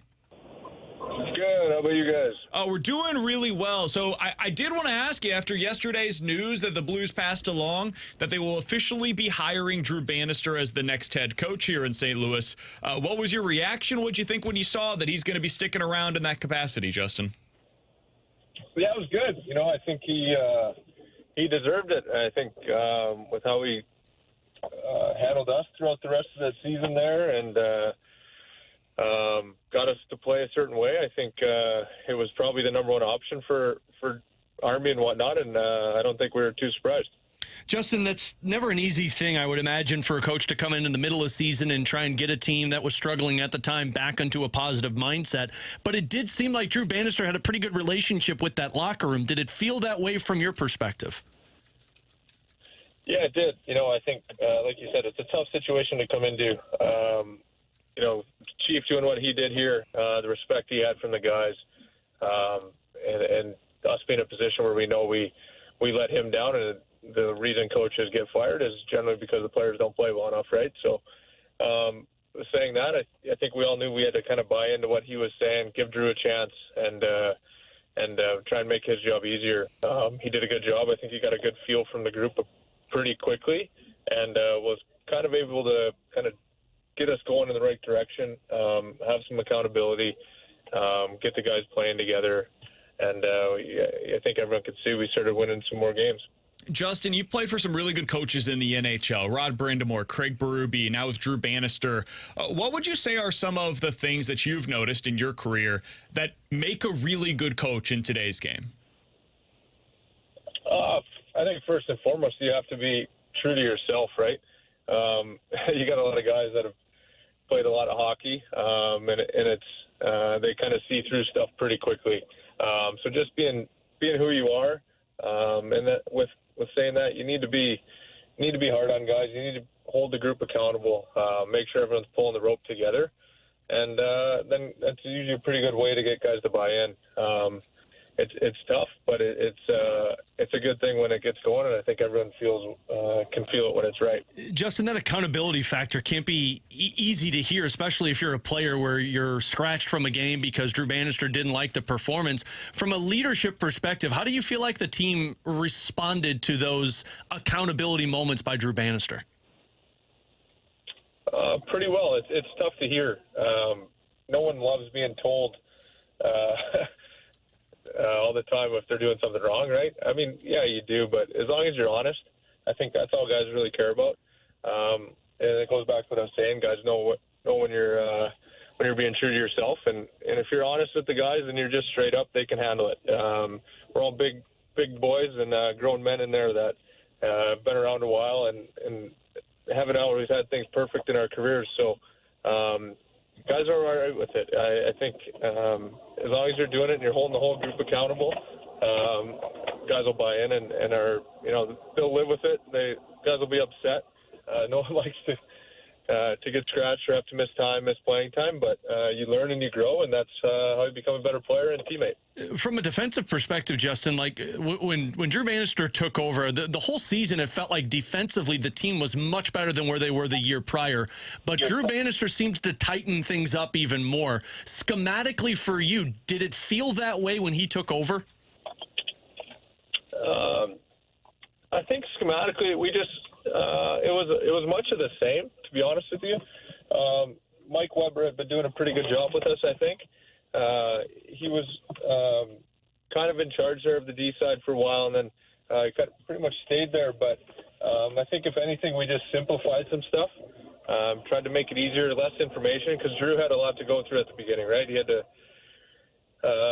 you got all the systems, all the zones, everywhere to figure out all the players, and I think he allowed us to just simplify and be almost more free mentally within the same system, and we were able to play a little bit better there. We're talking to Justin Faulk, Blues defenseman here on 101 ESPN. Appreciate his time for sure. Hey, Justin, how are you feeling physically? This was a tough year for you in that regard with the injuries that you sustained throughout the season. Where are you at right now when it comes to your health? I feel pretty good right now. I obviously had a couple times where I had to miss games. Something that doesn't really sit well with me. I pride myself on trying to be available for every game. So it was a tough year mentally, but I feel pretty good. The last one that I got there at the end, it was a little frustrating, but I'm able to do what I need to do right now to be into my off-season training and trying to get my strength back with everything and get ready for another season. Justin, I have to imagine you and the leadership group know kind of the state of this team to where there are a lot of younger players that are going to be stepping into bigger roles for the team moving forward. But competitive-wise, do you feel like this team is further along than maybe some might believe? Yeah, I do. Kind of laughing about that a little bit just because I know our group a bit, and I know we don't really care what other people think. There's a lot of guys in there that have been in this league a long time. I know there's young guys coming up and pushing for spots, and that's what you want to have. That you want that internal competition in all facets. But the group of guys that are 30 years plus, been in the league 10 years, they have a true belief in the group, and they can quiet outside noise and know what we need to focus on as a group. And I know what's happened the last 2 years hasn't sat well with anybody, and we're all looking forward to putting an end to it and moving past it. Justin, this year, I did want to ask you about your goalie because Jordan Binnington, it sounds like he's going to be a part of Team Canada this year for the World Championships. What was it like for you to watch him this year? He's been really good for the Blues for a number of years now, but it almost seemed like he took his game to a new level, both on and off the ice this year. Yeah, he was great. He gave us chances night after night. When there were defensive breakdowns, he kept us in it, that's for sure. He allowed game, if we're down a goal, he very many times was able to keep it one-goal game, even a two-goal game, and not let the game run away from us if we're not playing well, and still give us a chance there at the end. To be honest, to me, that's bitter. I have that belief in him that he can do that every night, and he showed it this year. He's a great goalie. The confidence he has is unprecedented in a sense. All those good goalies, they kind of send that message, that feeling out. You can tell when he's on because they just have so much confidence, and that's not a bad thing by any means, the way I'm saying it. You just know when Binner's on, and we can feel it, and when that happens, the group naturally picks up their game and tends to play better. So, and even, with Hofer even as well, both those guys gave us a chance every night and made us feel good going into any game, really. Justin, final one for me, and I don't know how much playoff hockey you watch when the season winds down. Obviously, there are other areas that you guys focus on, but we always talk about trends in the National Hockey League and kind of how teams play and where the league is at. Do you see or do any trends around the league right now pop out to you? Well, number one, I can say, even when I'm playing the games, I don't like these 8:50 start times. We don't either, Justin. Yeah, as the pre-post and intermission host, Alex is right there with you. I haven't made it through one of them. So I didn't make it through the OT at Carolina and New York last night. I don't think I saw a shift of the Dallas game, but no, I've been watching. I tune in when I can. I don't watch. I'm not glued in front of the TV. My kids don't let me do that really, but it's tight. It's tough. It's one play here and there. The games that go real far and real well, it can change. One play can change a game. The one I look at is, I think it was Game 7, Vegas there, with Marchessault goes and hits the post. Yeah. And 10 seconds later, Johnson scores the other end. It's so tight, and every play, it's little plays. It's turnovers at the blue line, trying to break pucks out cleanly, and it doesn't need to, you don't need to have the puck on your tape the whole time. You just can't let them get it on their tape the whole time. It's like willing to cut your losses and live to fight another day happens a lot because it's so small. The margin for error is just, you can't let your foot off the gas in the playoffs, and I think you see that when the games are tight, how the games are won. Justin, we'll get you out of here on this. What's the off season look like? You got any fishing, any travels? What's going on in the life of Justin Faulk heading into this off season? Sounds like a lot of kiddos. Yeah. No, there'll be fishing, golf. I'll be back in Minnesota for most of the summer. Spend my time on the lake. So yeah, I mean, I live on a lake. I get to fish quite a bit, which is nice. I love to do that. We'll be getting in some golf rounds as well. But no, this is the first summer in a while. We haven't had too many plans, and I'm looking forward to being able to relax here a bit. That's awesome. Well, Justin, we appreciate the time, man. Thanks so much for hopping on with us today. We wish you all the best this offseason. Happy to hear you're doing well health-wise as well. We'll talk with you again soon, man. Thanks so much for joining us today.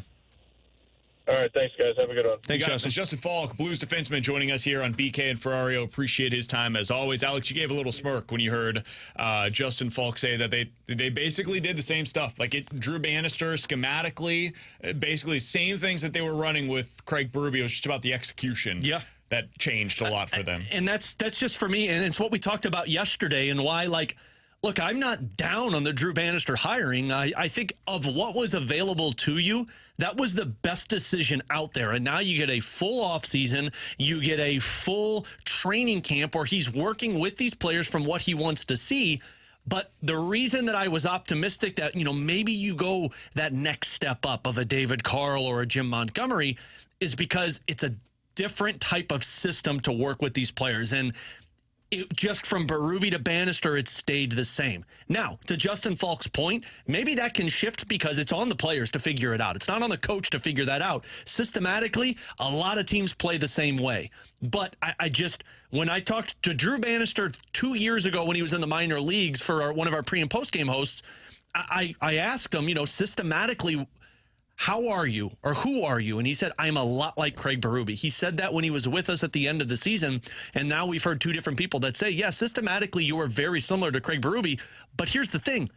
The roster is built that way, and now you have to get the best out of them. And if you don't, then you either need to shift your system or shift the roster. The other thing to keep in mind, and I need to do a better job of this as well, is just continuing to remember he was hurt for a decent portion of this season, and you have to imagine that impacted his play. He clearly was not the same guy on the ice this year. We all saw it. We mentioned it during the season.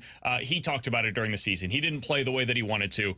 And the hope, if you're Doug Armstrong, is next year when he comes back, and I do think at this point he's probably going to be back with the Blues next season based on what we heard from Army the other day. The hope is that he gets back to the player that we saw a couple of years ago, which we were all really excited about. And if he does, that changes a lot for what you've got on the blue line as well. Yeah, I mean, real quick, before he was injured and he was out for that significant time, which I think was at the middle of January, if I'm not mistaken, he did not have the point production that you're used to with him, but he was a +2 in that time frame. And then, of course, the injury took place, and then you looked at where he was plus-minus wise.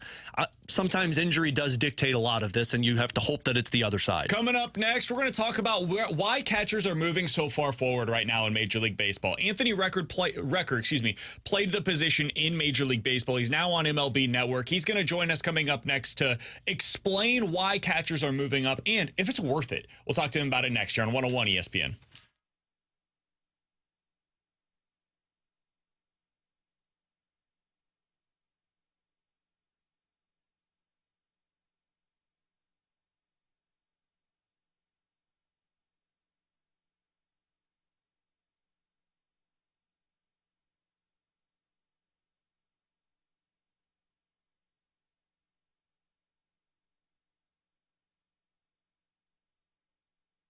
It's time to change the way that the exterior of your home looks. Alex Ferrario here to talk about Rhino Shield. I talk about them because I used them 3 years ago. When my wife and I purchased our home, it was brick and it looked old. It looked very it looked very old school type of house with the brick siding, and I said we need some type of facelift to this.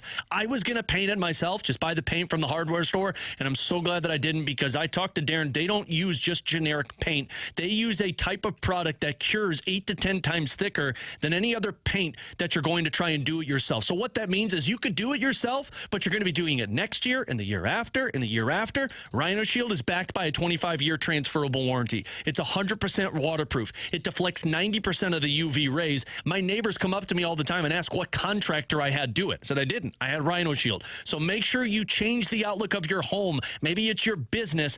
Get with Rhino Shield. 877-25-RHINO. Tell Darren Alex Ferrario sent you. 877-25RHINO.com.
The big news in Major League Baseball last night was the Willson Contreras injury. He's moved forward this season. He has been doing so over the last couple of years because this is a trend that's taking place across Major League Baseball where catchers are getting closer and closer and closer to the hitter to be able to steal strikes at the bottom of the zone. Alex, it's effective. It works. That's why these catchers are doing it. Unfortunately, it also comes with some serious risk, and that risk last night for the Cardinals was Willson Contreras getting hit with J.D. Martinez's bat as he tried to swing through a pitch. It broke his arm. He's out for the next 6 to 8 weeks. I wanted to talk to a former catcher on the air today, and that is why we're going right now to the 101 ESPN hotline to be joined by Anthony Recker, former Major League Baseball catcher. You can watch him now on MLB Network as well. He joins us here on BK and Ferrario. Anthony, thanks so much for joining us today, man, especially after what we saw last night with Willson Contreras. It sucked to watch, and we're seeing it too much right now in Major League Baseball. What is your opinion of catchers moving closer and closer to the hitters right now? Hey guys, great to be here. Thanks for having me. Look, this has been something that's been going on for a long time now, for years. The idea of trying to steal strikes and getting closer to the hitters, and I think from what I saw yesterday, let's just start with that. That incident. J.D. Martinez obviously really far back in the box. That said, he always is, and he's kind of one of those guys that tends to creep back as the at-bat goes on. So not a surprise that, he was there, not a surprise that something like this could happen. Willson was really, really far up there too, trying to get, as close as he could. At some point you kind of see that and go, well, maybe I'm a little bit too close.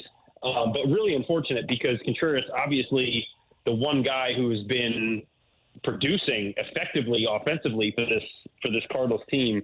I think going to kind of where we're at in the process, it's not going to change, right? I mean, we've realized now for so long, for 5, 6, 7, 8 years now, however long it's been, that framing has been a huge part of the game, that stealing strikes is extremely important. Those transition counts, when you're even 0-0, but 1-1, 2-1, and you can get that second strike rather than that second or third ball. It's a huge turning point in that bat, and it turns the average from over 300 to under 200. That's the kind of significance we're talking about in stealing a strike in the middle of an AB and really flipping the count for our pitcher. And that's why it's become, so pronounced, and why these front offices are harping and looking for guys that are able to do it, why catchers are working on it.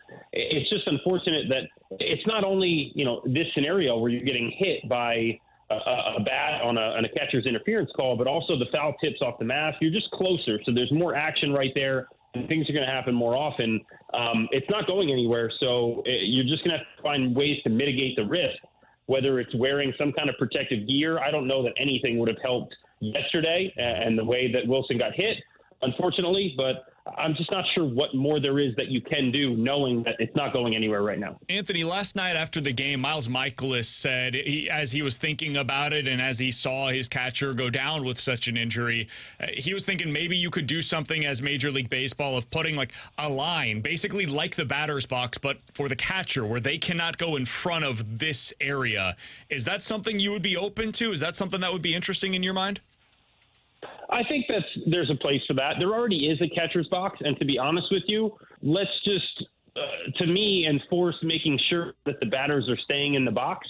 And then from there, I mean, whether or not there are catcher's interference calls, if you look at what happened yesterday and you watch it, I mean, if I'm Willson, and I hate to place blame on Willson Contreras, like I feel bad doing that, but if I'm Willson Contreras and I see where J.D. Martinez is, I mean, his foot was almost behind Willson Contreras' head. And so at some point I think to myself, well, if I reach out right now, I'm not going to have a hand anymore. And,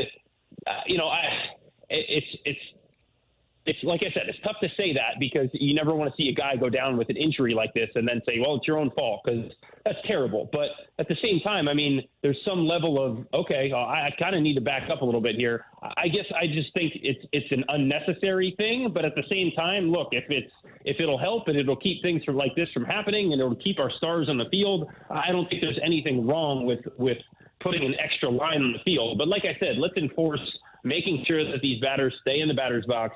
And then from there, it's really up to the catcher. How close can you get without getting too close? It's not very often that you see a bat, not on a backswing, but on a swing, hit the catcher's arm, not the glove, but the arm. And I think this is just one of those freak incidents where it happened, unfortunately, especially for the Cardinals and especially for Willson Contreras with the season that he's been having, in a situation where he's going to miss a lengthy period of time now. It seems like an odd question to ask right now, Anthony, because it really wasn't worth the risk with Willson being out for so long. But what are the benefits from what is taking place with the catchers getting so close? Like, is it really worth this type of risk that you're putting yourself through every game? Yeah, I mean, honestly, probably not. But does the game care? No. The game is the game, and winning is the game. That's what people are trying to do, and what these front offices are trying to figure out is how they could do the best without cheating, essentially manipulate the rules that are given put in front of you. I think when you look at the position of catcher and framing, I think that the emphasis is warranted.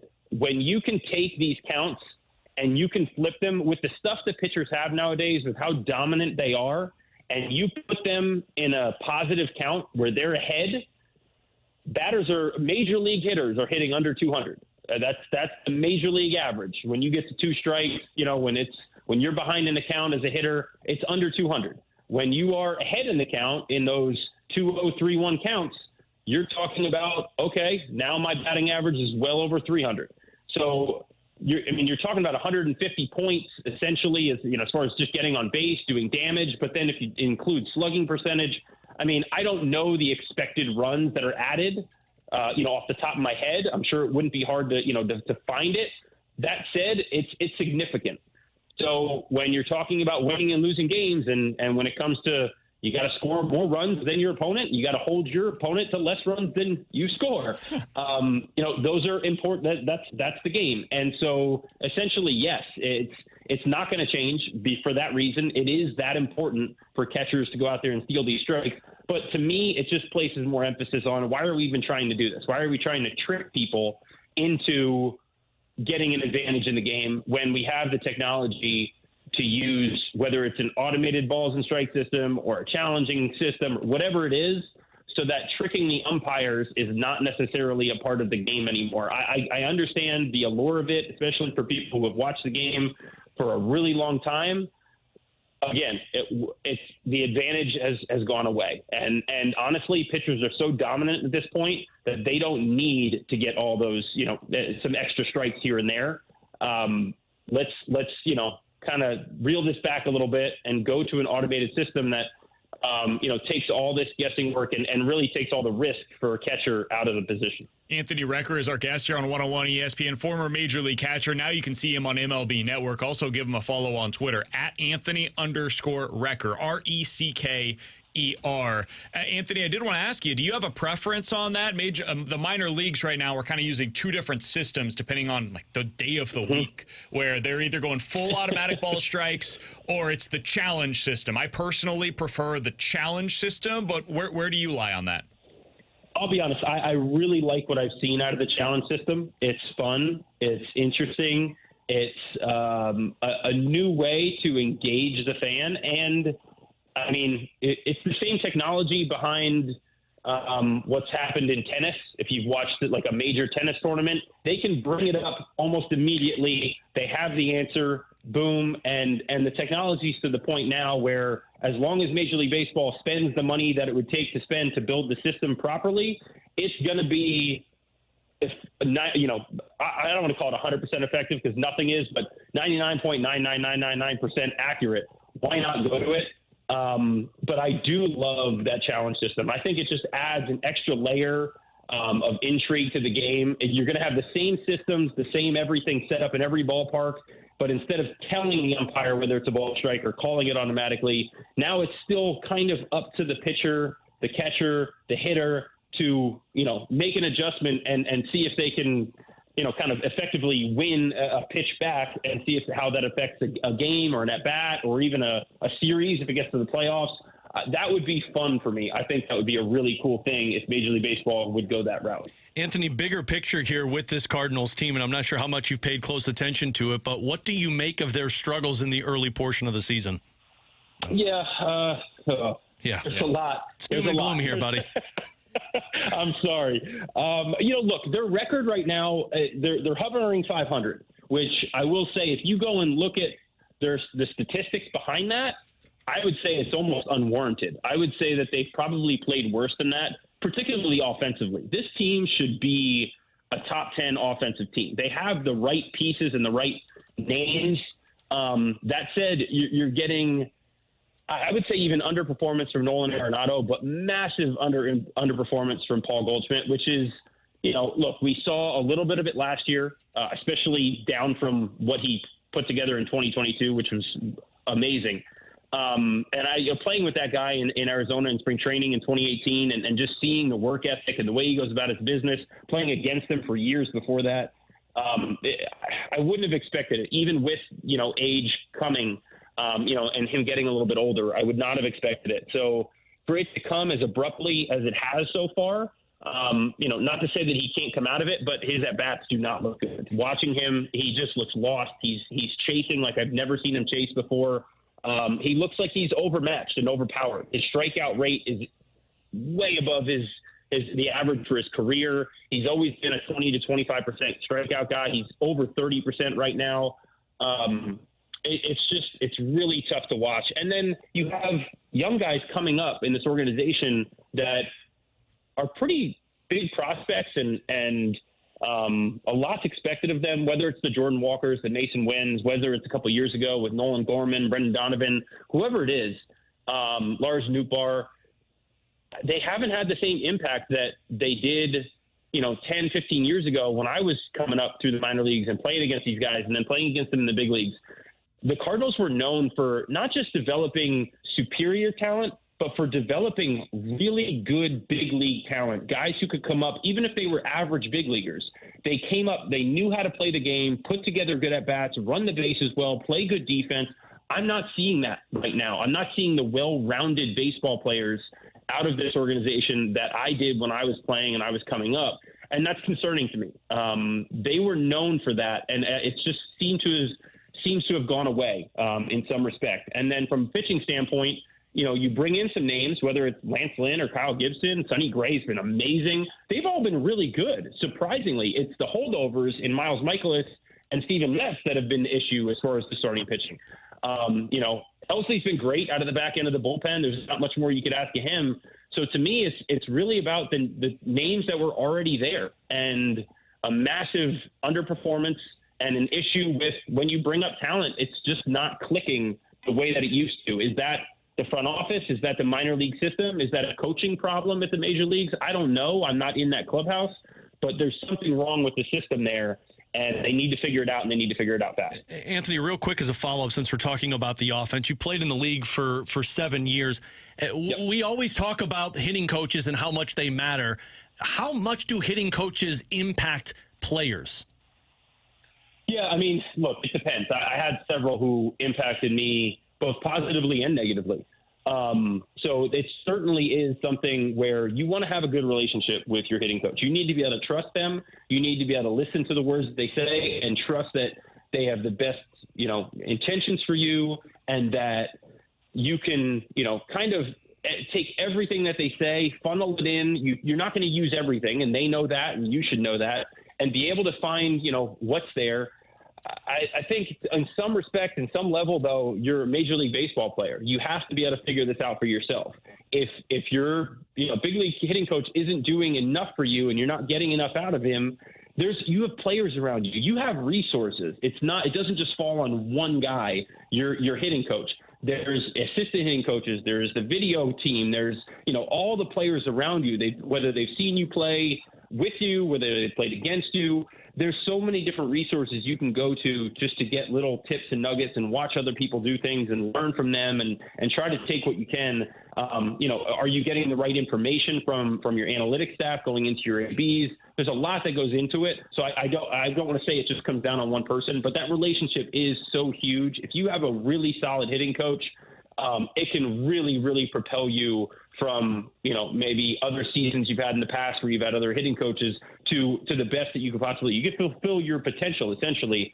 And it is very important to have that kind of relationship with him, and for him to have that relationship with all, 13 position players that are on the roster at any given time. Anthony, we'll get you out of here on this one. Who's the current best team in Major League Baseball, in your opinion? Oh, man. I'll tell you what. The Phillies are playing great baseball right now. I would say they're playing the best baseball. But if I was going to say an all-around team that I love to watch, I would say probably the Baltimore Orioles. I think they're getting a lot out of their pitching staff, and not even probably as much as they thought they would. Offensively, they're playing really well. They've got just a ton of talent. And then that bullpen, despite the fact that it's been shaky at times, has been good enough, obviously, to get them to where they are. I don't even think they've played to their full potential this season, and they still have one of the best records in the game. So that says a lot. The Dodgers obviously have a great lineup, and they're getting a lot more out of the rotation lately. There's a lot of teams that are playing really well right now. It's a fun game to watch. So, it's been a good year so far. Even the Brewers are playing great baseball. So you had to do it, Anthony. Obviously in the Cardinals division. So it's a great season with a lot of really good teams right now. Yeah, well, except St. Louis. But I'm glad you get to watch them, Anthony. Yeah. It's really cool that you get to watch those teams on a regular basis. We're picking a different Birds team to root for. we're watching him out here in St. Louis where things are not going particularly well. Hey, Anthony, appreciate the time, man. Thanks so much for hopping on with us today. Really great to get your perspective, especially on the catching situation going across Major League Baseball right now. Hopefully we'll talk with you again soon under, I would assume, better circumstances. Hopefully better circumstances. Thanks for having me, guys. I appreciate it. You got it. Anthony Recker, one of the best in the business. Appreciate his time as always. You can watch him on MLB Network, former Major League Baseball catcher, and you can follow him on Twitter at Anthony_Recker, RECKER. Okay, a lot to react to there. I want to get to a few of the things that he had to say, Alex, about the stealing strikes, why it's important, why guys do it, and why he doesn't think it's worth the risk. We'll get into that on the other side. And he said something that was a pretty biting critique of the Cardinals minor league development system. There's one thing that I would push back on it, but he did make a lot of fair points, and we'll get to that next year on 101 ESPN.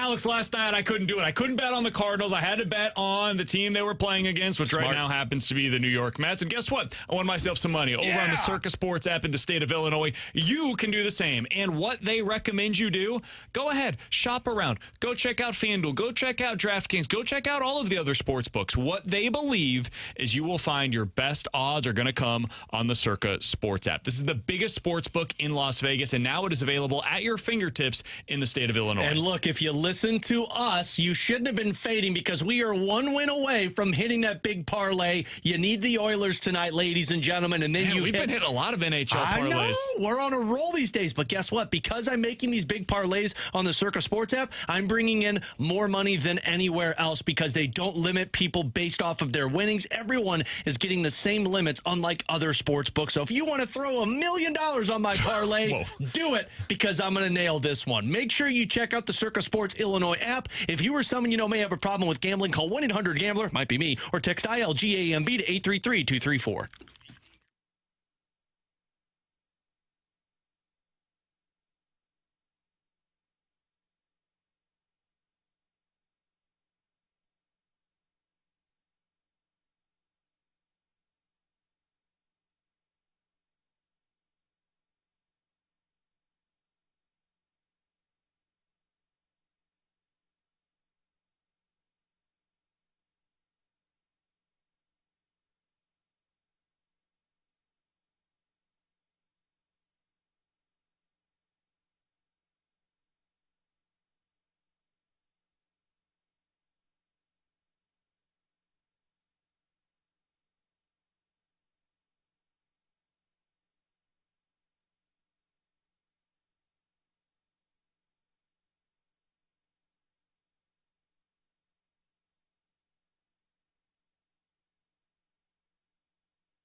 All right, so if you missed it, we just had a conversation with Anthony Recker, former Major League Baseball catcher. I think it was fantastic. He gave us some insight on why catchers are moving so far forward towards the batter, and it's leading to so many things like catcher's interference, or last night, unfortunately for Willson Contreras, him breaking his arm with a fractured arm, and now he's going to be on the injured list for the next 6 to 8 weeks minimum, and it's something that is really affecting these teams.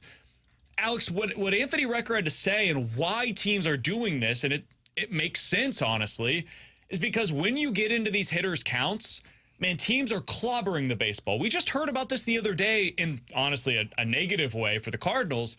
Ollie was talking about 0-0, 2-0, 3-0. Those counts that the Cardinals are in, they're not doing damage. Well, other teams do. The Cardinals are the exception, not the rule. And so if you can take going from 1-0 to 2-0, if you can make that a 1-1 count suddenly by stealing a strike for your pitcher, man, the OPS goes down like 300 points by just being able to steal that strike for your pitcher, because now it makes the next pitch a little bit different. The hitter now is going to be in a different mindset than they would be if it was 1-1 when it's 2-0. So that is why teams are doing this. Now, that being said, teams had to be saved from themselves when Major League Baseball went out and made changes to the rules with the shift. They said, you can't do this anymore. It's bad for the game. Eventually, Major League Baseball might have to come out and say, we need a double hook rule, because what's happening with pitchers right now, where you're not allowing any of these dudes to face the third time through the order, while smart for you to win more games because it is the best use of your pitcher, because they get worse as they continue to face other teams, we can't have this because it's bad for the game. Eventually, they might have to do that. A third thing that might have to happen is something with the catchers. Now, it could be an automatic ball strike system. That could be something that just immediately takes this away. You don't even have to worry about it. Which they're doing in AA currently, right? And AAA. And AAA. Or we go to the challenge system, which takes this away to a degree. Or you just put a spot behind the plate where this is as far forward as you can get. And if you go beyond that, you're penalized in some way. You give away a strike, probably. It's probably like, hey, now it becomes a 1-0 count because you were too far forward, Willson Contreras. You can't do it. Just similar to a pitch clock violation, essentially. It's a catcher violation. That's the other thing that they could do. That is what Miles Mikolas said last night. I thought it was a really interesting idea. Hadn't really thought of it phrased that way previously.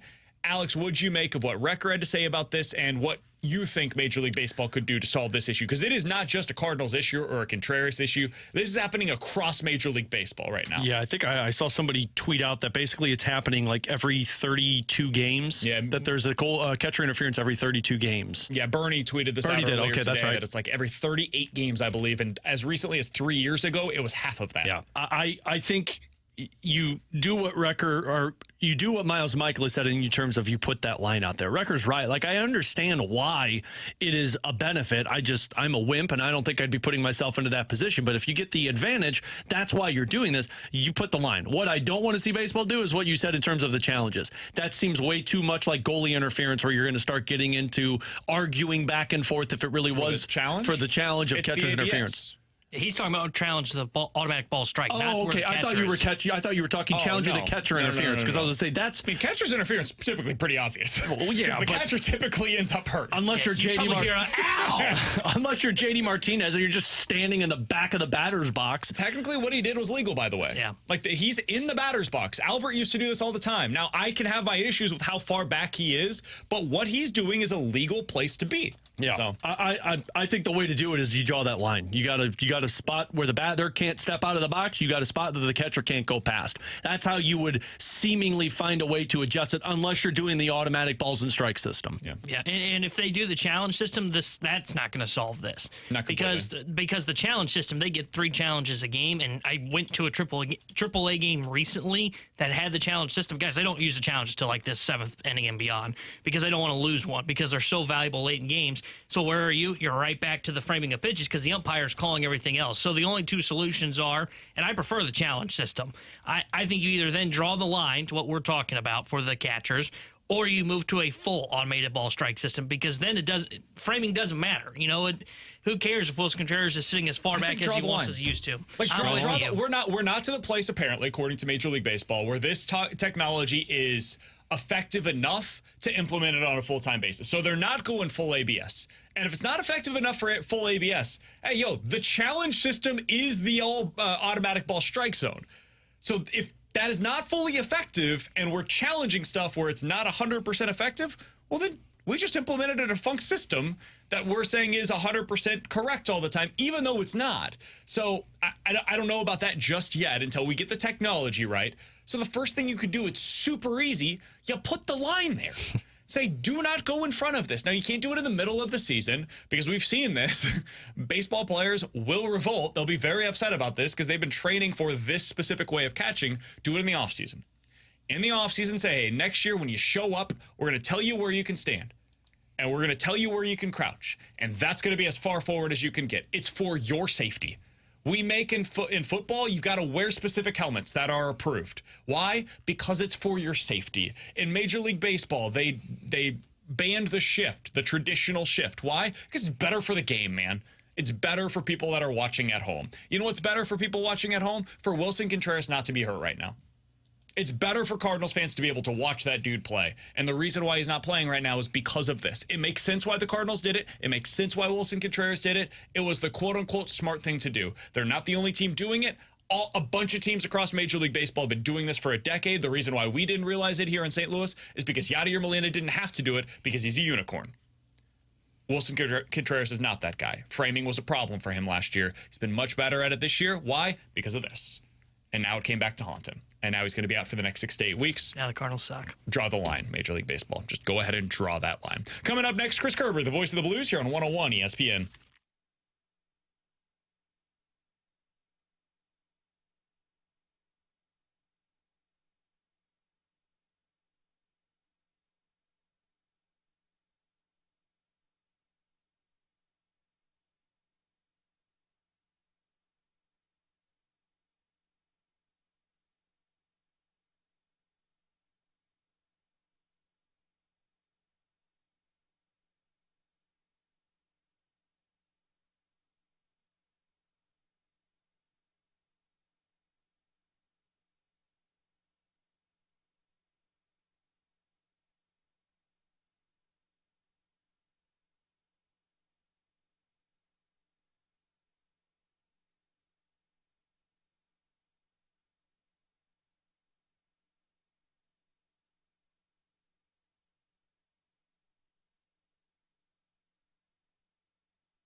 Hey, check out this review from Donna with Classic Air Care.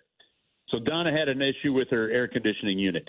Dave was awesome. Arrived on time, immediately figured out the problem with our AC unit, and replaced a defective part. Great employee and company. Have used the company a number of times for our rental properties and our residents. Thank you. Those are the kind of reviews that are coming in daily for Classic Air Care. They've been around for nearly 100 years. They've been making people comfortable since 1926. You can get a quote. You can book online. You can read the reviews. You can see what they service, whether it be heating, air conditioning, all the different services that they provide. And you find out at classicaircare.com. Of course, you can go old-fashioned, too. You can use Ma Bell. You can pick up the phone and you can call them. Somebody's going to answer the phone. It's going to be a live person, and you're going to get your service scheduled that way as well. So if you're running into the summertime, maybe your air conditioning isn't heating or isn't cooling the house the proper way, as much as you want it, Maybe you want to look at better ways of being more efficient with your energy. It can all happen at Classic Air Care. Alex Ferrario's family has used them for a long time. My family uses them. You can use them as well. Check out the reviews. Get a quote. Book online. It's Classic Air Care, classicaircare.com.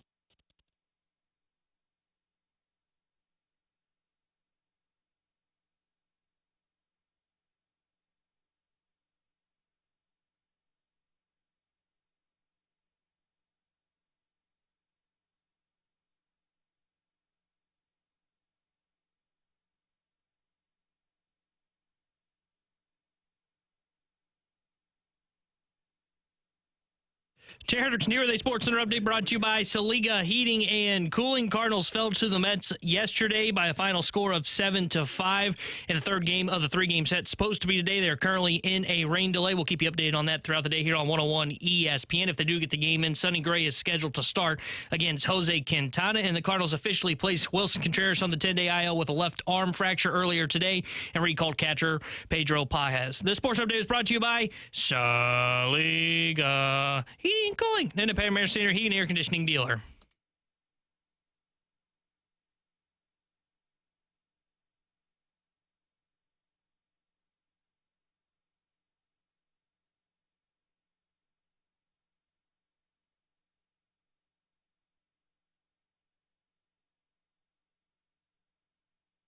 Happy to go out to the 101 ESPN hotline to be joined by Chris Kerber, the voice of the Blues. He's joining us here on BK and Ferrario. Curbs, we appreciate the time as always, man. Let's get right into this. In the news of the day yesterday, that Drew Bannister is going to officially be named the new head coach of the St. Louis Blues. He had the interim tag. Now that has been removed. What was your reaction? What do you think of the move to make him the next head coach? Yeah, well, my reaction was one that was not surprised. I think when you look at the whole body of work that he's done in the organization, and that goes back to beyond, Brandon, even before he took over as head coach at this level, the work he's done with the prospects and the development that we continue to see through the minor leagues of guys to become NHL players, only to be continued by Craig Berube at this level.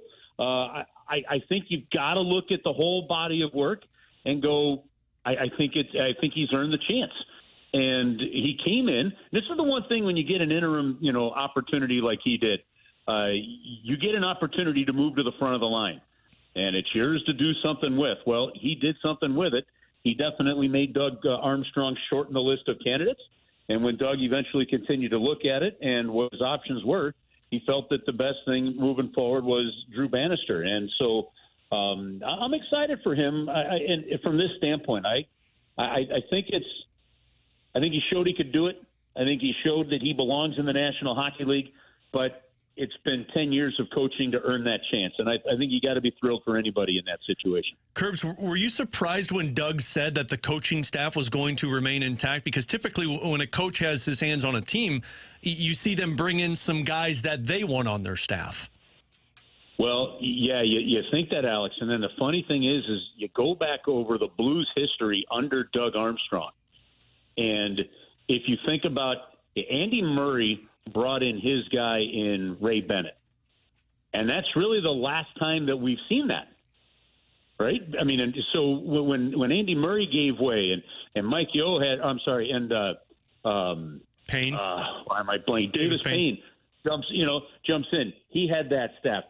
Ken Hitchcock comes in. He kept that same staff, right? Ken didn't bring in his own guy, and then you went from there, and of course you go to Mike Yeo, and then to Craig Berube, and so it wasn't really until Craig Berube had really the full say in the hiring of Mike Weber and doing that search that we've seen the head coach really bring in their own guy. So one of the reasons I'm not surprised with the decision is, one, you had those guys under contract. Two, I think they still look at Steve Ott as a growing coach that one day will be a head coach in the National Hockey League. But three, Doug Armstrong did say, we want Drew to be comfortable with his staff and have the opportunity. If he wants to bring somebody in, we're going to talk about it and find a way to make it happen. So he's given him that option, which I think kind of covers all those bases. Chris Kerber is the voice of the Blues, and he's joining us here on 101 ESPN. Kerbs, one of the things that the Blues are refusing to do, and I believe smartly so, is that they don't want to go into a full-blown rebuild. They're not tearing this thing down to the studs because it takes a really long time, and it takes a lot of pain, and then even at the end of it, you don't know if it's going to end up working. You mentioned to me and Alex earlier today that you've done some research on what the status is for some of the rebuilds that have taken place across the NHL in recent years. What did you find? Well, if you look and think of all the comments and the topics that we've had, over the course of this baseball season so far, and what fans want, and then fans talking about the Blues, you got to tear it down and you got to go into a rebuild, right? Well, how much are you willing to stomach? For example, San Jose is officially now knee-deep in the rebuild. They're going to get the first overall pick, right? They've picked in the top 10 3 times in the last 10 years, but they've now missed the playoffs 5 straight, and that's going to go. Are you willing to miss the playoffs for 6, 7, 8 years? Chicago's got the number 2 pick. They've missed the playoffs 6 of the last 7, and 9 they missed 9 of the last 10 before they went on the run with Taves and Kane. They've missed 6 of the last 7, and honestly, it should have been 7 out of 7, right? They were like the 12th team in the conference in that COVID scenario, right? The Anaheim Ducks with the 3rd overall pick. They've missed the playoffs 6 straight years. Columbus missed 4 straight. Montreal's missed 5 of 7. Montreal, I don't know if they ever went into a full rebuild, but they had some luck with the playoffs that coming out. How about the former Coyotes, now the Utah whatevers, right? All right. 11, this is amazing. 11 top 10 picks in the last, 11 top 12 picks in the last 11 drafts. They've missed the playoffs 11 of 12 years. Like, it's just, you go through and you look at this, and I just did this with the teams that are going to be picking top 10 this year. And how much are you willing to start? Honestly, guys, you can sit here and look that a rebuild hasn't worked for any of them. The last one you can kind of make the case for would be the Chicago run with the 2010 and the 2012 Cups, and eventually the 2015. Outside of that, this long-term rebuild it's not guaranteed. I mean, Columbus has been in a rebuild since day one of their existence. So you've got to be encouraged with the fact that you've got talent on this Blues roster, that you're filling holes rather than starting from scratch, because you look at the way teams are going now, it just doesn't seem to work that way unless you're willing to stomach 7 to 8 years of missing the playoffs, and even then, as we've just shown, it's not a guarantee. It felt like Detroit and New Jersey were going to be some of the teams that could have been in the positive favor this year, and then it didn't go their direction. Still picking in the top half of the league. Yeah. And Curbs, with that being said, you're kind of on the same wavelength I am, because as I was watching that draft lottery last night, there were a couple of teams I looked at and I said, man, I wonder if there's going to be teams that trade into the top 10, because Montreal trying to get on the outside of this rebuild. Utah, being the former Arizona Coyotes, have done this tons of times. Even teams like Ottawa and Seattle. Do you think that there's going to be an appetite for trading up in the draft this year? This draft, from what I was told a couple months ago, is deep on defensemen. It doesn't appear to be as deep in terms of some of the higher-end skill that we saw from a year ago, and that's kind of the luck of the draft, right? So what the vibe that I've gotten so far, and I'm not a draft Nick in terms of knowing all the prospects and understanding all that stuff, but the overview that I was given was that it's a deep draft when it comes to defensemen. That even if you're picking 14, 15, 16, there's the feeling that the Blues are going to be able to find what they're looking for in that area because of the depth. So I get the sense that they might be leaning towards the defenseman. We'll see how that all plays out. But in terms of moving up, I don't know that I see that, Alex. I mean, San Jose is not going to move out of that. That's their first overrun. Chicago is going to be picking in the top 10 for the 5th time now in the last 7 years, right? I don't see them moving from there, and kind of the same thing from Anaheim. I think it would take a lot for somebody else to move up. You're getting the sense that some of these teams, because we haven't seen a whole lot of moving up over the last few years, you get a sense that some of these teams are resigned to the fact that we'll find something. For example, the Blues finding Dvorsky at 10 last year, right? So when it comes their time, they're finding it. What you're really seeing the difference to me, guys, is it seems like the Blues, the Dallas Stars, and these other teams that have whatever the formula is, to find quality players in the middle first round, the late first round, and in the second and third rounds. And the teams that are able to do kind of what the Blues are trying to do and not go into those long droughts, it's because they're able to draft beyond and outside the top 10 successfully. And the teams that are all in there, I mean, Calgary is the only one that hasn't had a top 10 pick in the last 7 years out of the top 10 teams right now in there. Like, these other teams, they just haven't been able to figure it out, and it's why they continue. And then the other thing that they haven't done, and Doug Armstrong touched on this, guys. Even all these players that the Blues have recently acquired via draft picks and that they'll acquire this year, they're not all going to play here in St. Louis. You've got to determine when you're going to move a prospect to speed a development up and to get a player. And there's the difference, for example, in maybe how some teams have gone it and maybe why, like, the Columbus Blue Jackets and other teams have struggled for so long, is they haven't been able to take that next step. Anybody can tear down a team. Anybody can pick in the draft. It's what you do with those draft picks once you got them that builds a team, and I think that's where the Blues are in some great shape. Hey, Kerbs, we appreciate the time as always, man. We'll talk to you next week about how teams can emulate what the Vegas Golden Knights have done in recent years. We appreciate the time as always. We'll talk with you next Wednesday, sir. You got it, guys. Have an awesome weekend. See you, Kerbs. That's Chris Kerber, voice of the Blues, joining us as he does each and every Wednesday at 1:30 here on BK and Ferrario. If you missed any of our conversation with him, be sure to check it out on the podcast page, 101ESPN.com, and the free 101 ESPN app is where you go to find it. All presented by Dobbs Tire and Auto Centers. Thought you had a takeaway. My apologies. I did have a takeaway, though, if you'd like one. That's what I was going to you for. Well, you set me up for the podcast sponsor. I didn't say it's presented. Go ahead. Whatever, man. You led up to it. My takeaway on that one is the one player that came to mind, because I was trying to think, like, the last time somebody traded into the top 10, why I brought that up. Jordan Staal was traded from the Pittsburgh Penguins to the Carolina Hurricanes for the 8th overall pick. Why? Because he was a pending UFA and they couldn't come to contract terms. How old was he, you ask? 31 years old. Well, Booch is like 29. No, he's not. He's 30. Is he? Mm-hmm.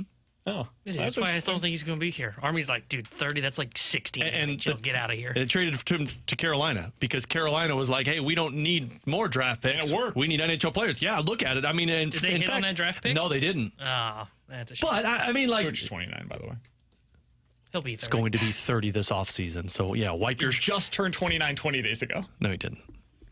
Yeah, you're wrong. You're wrong. You don't know how to do math. I hate you guys so much. Math. The rewind is next.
Hey, it's BK. I got to tell you about my friends over at Victory Men's Health. They're ready to unlock your inner champion today. Maybe you woke up and you thought to yourself, man, I don't have the energy. I'm taking more coffee throughout the course of the day. I'm running around, trying to be around these kiddos, trying to keep up with them. And I do not have the energy that I once did. Well, it could be low testosterone. And even if you've gone to a place before for low testosterone, and you thought to yourself, man, it just isn't for me. You walk through the door, you feel like you're walking into a hospital. That is the opposite vibe that you will get when you walk through the door at Victory Men's Health. It is a beautiful state-of-the-art location. They have 4 of them: O'Fallon, Illinois, O'Fallon, Missouri, Town and Country, and in Sunset Hills. That's the newest location in Sunset Hills, just opened up a couple of months ago. They're going to help you out, get more energy, more confidence, more drive at Victory Men's Health. If you have any questions about it, go ahead and check them out at their website at victorymenshealth.com. victorymenshealth.com. You'll see what they can do to unlock your inner champion today at victorymenshealth.com.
Hey, if you missed anything from today's show, be sure to check it out on the podcast page, 101ESPN.com, and the free 101 app is where you go to find it. It is all presented by... Is this me right now? Yeah. Dobbs Tire and Auto Centers. Hey, I hope you guys have all stayed safe out there today. Be sure to stay safe the rest of the day. The fast lane will have you taken care of from 2 to 6 o'clock. Don't assume it's going to rain. Have time today for Alex's Ferrario 5, which means we will get to that tomorrow. Deep tease. It was something that Alex put together, which means that I didn't prioritize it, which means that it'll be on tomorrow's show instead of today's show. Sounds like a day that ends in Y. Alex, I want to finish the show today. We've got a couple of minutes here by talking about what Anthony Recker had to say in our conversation with him. And again, check that out on the podcast page. I think it's well worth your time. He was talking about how the Cardinals, in his opinion, they have failed to develop these position players. He said, when I was coming up, I was going through the system, and this is like the early 2010s, late 2000s. Cardinals always had these guys that just came up and were good ball players. Like whether they were stars or just middle-of-the-road players, they were just really good baseball players. And he said, I don't see that anymore. I feel like they've gotten away from that. I don't think that's totally fair. Brendan Donovan is a good baseball player. What you have right now in Mason Wynn, that's a good ball player, dude. I think they do have some of that. What I do have a question about is why are these guys stalling?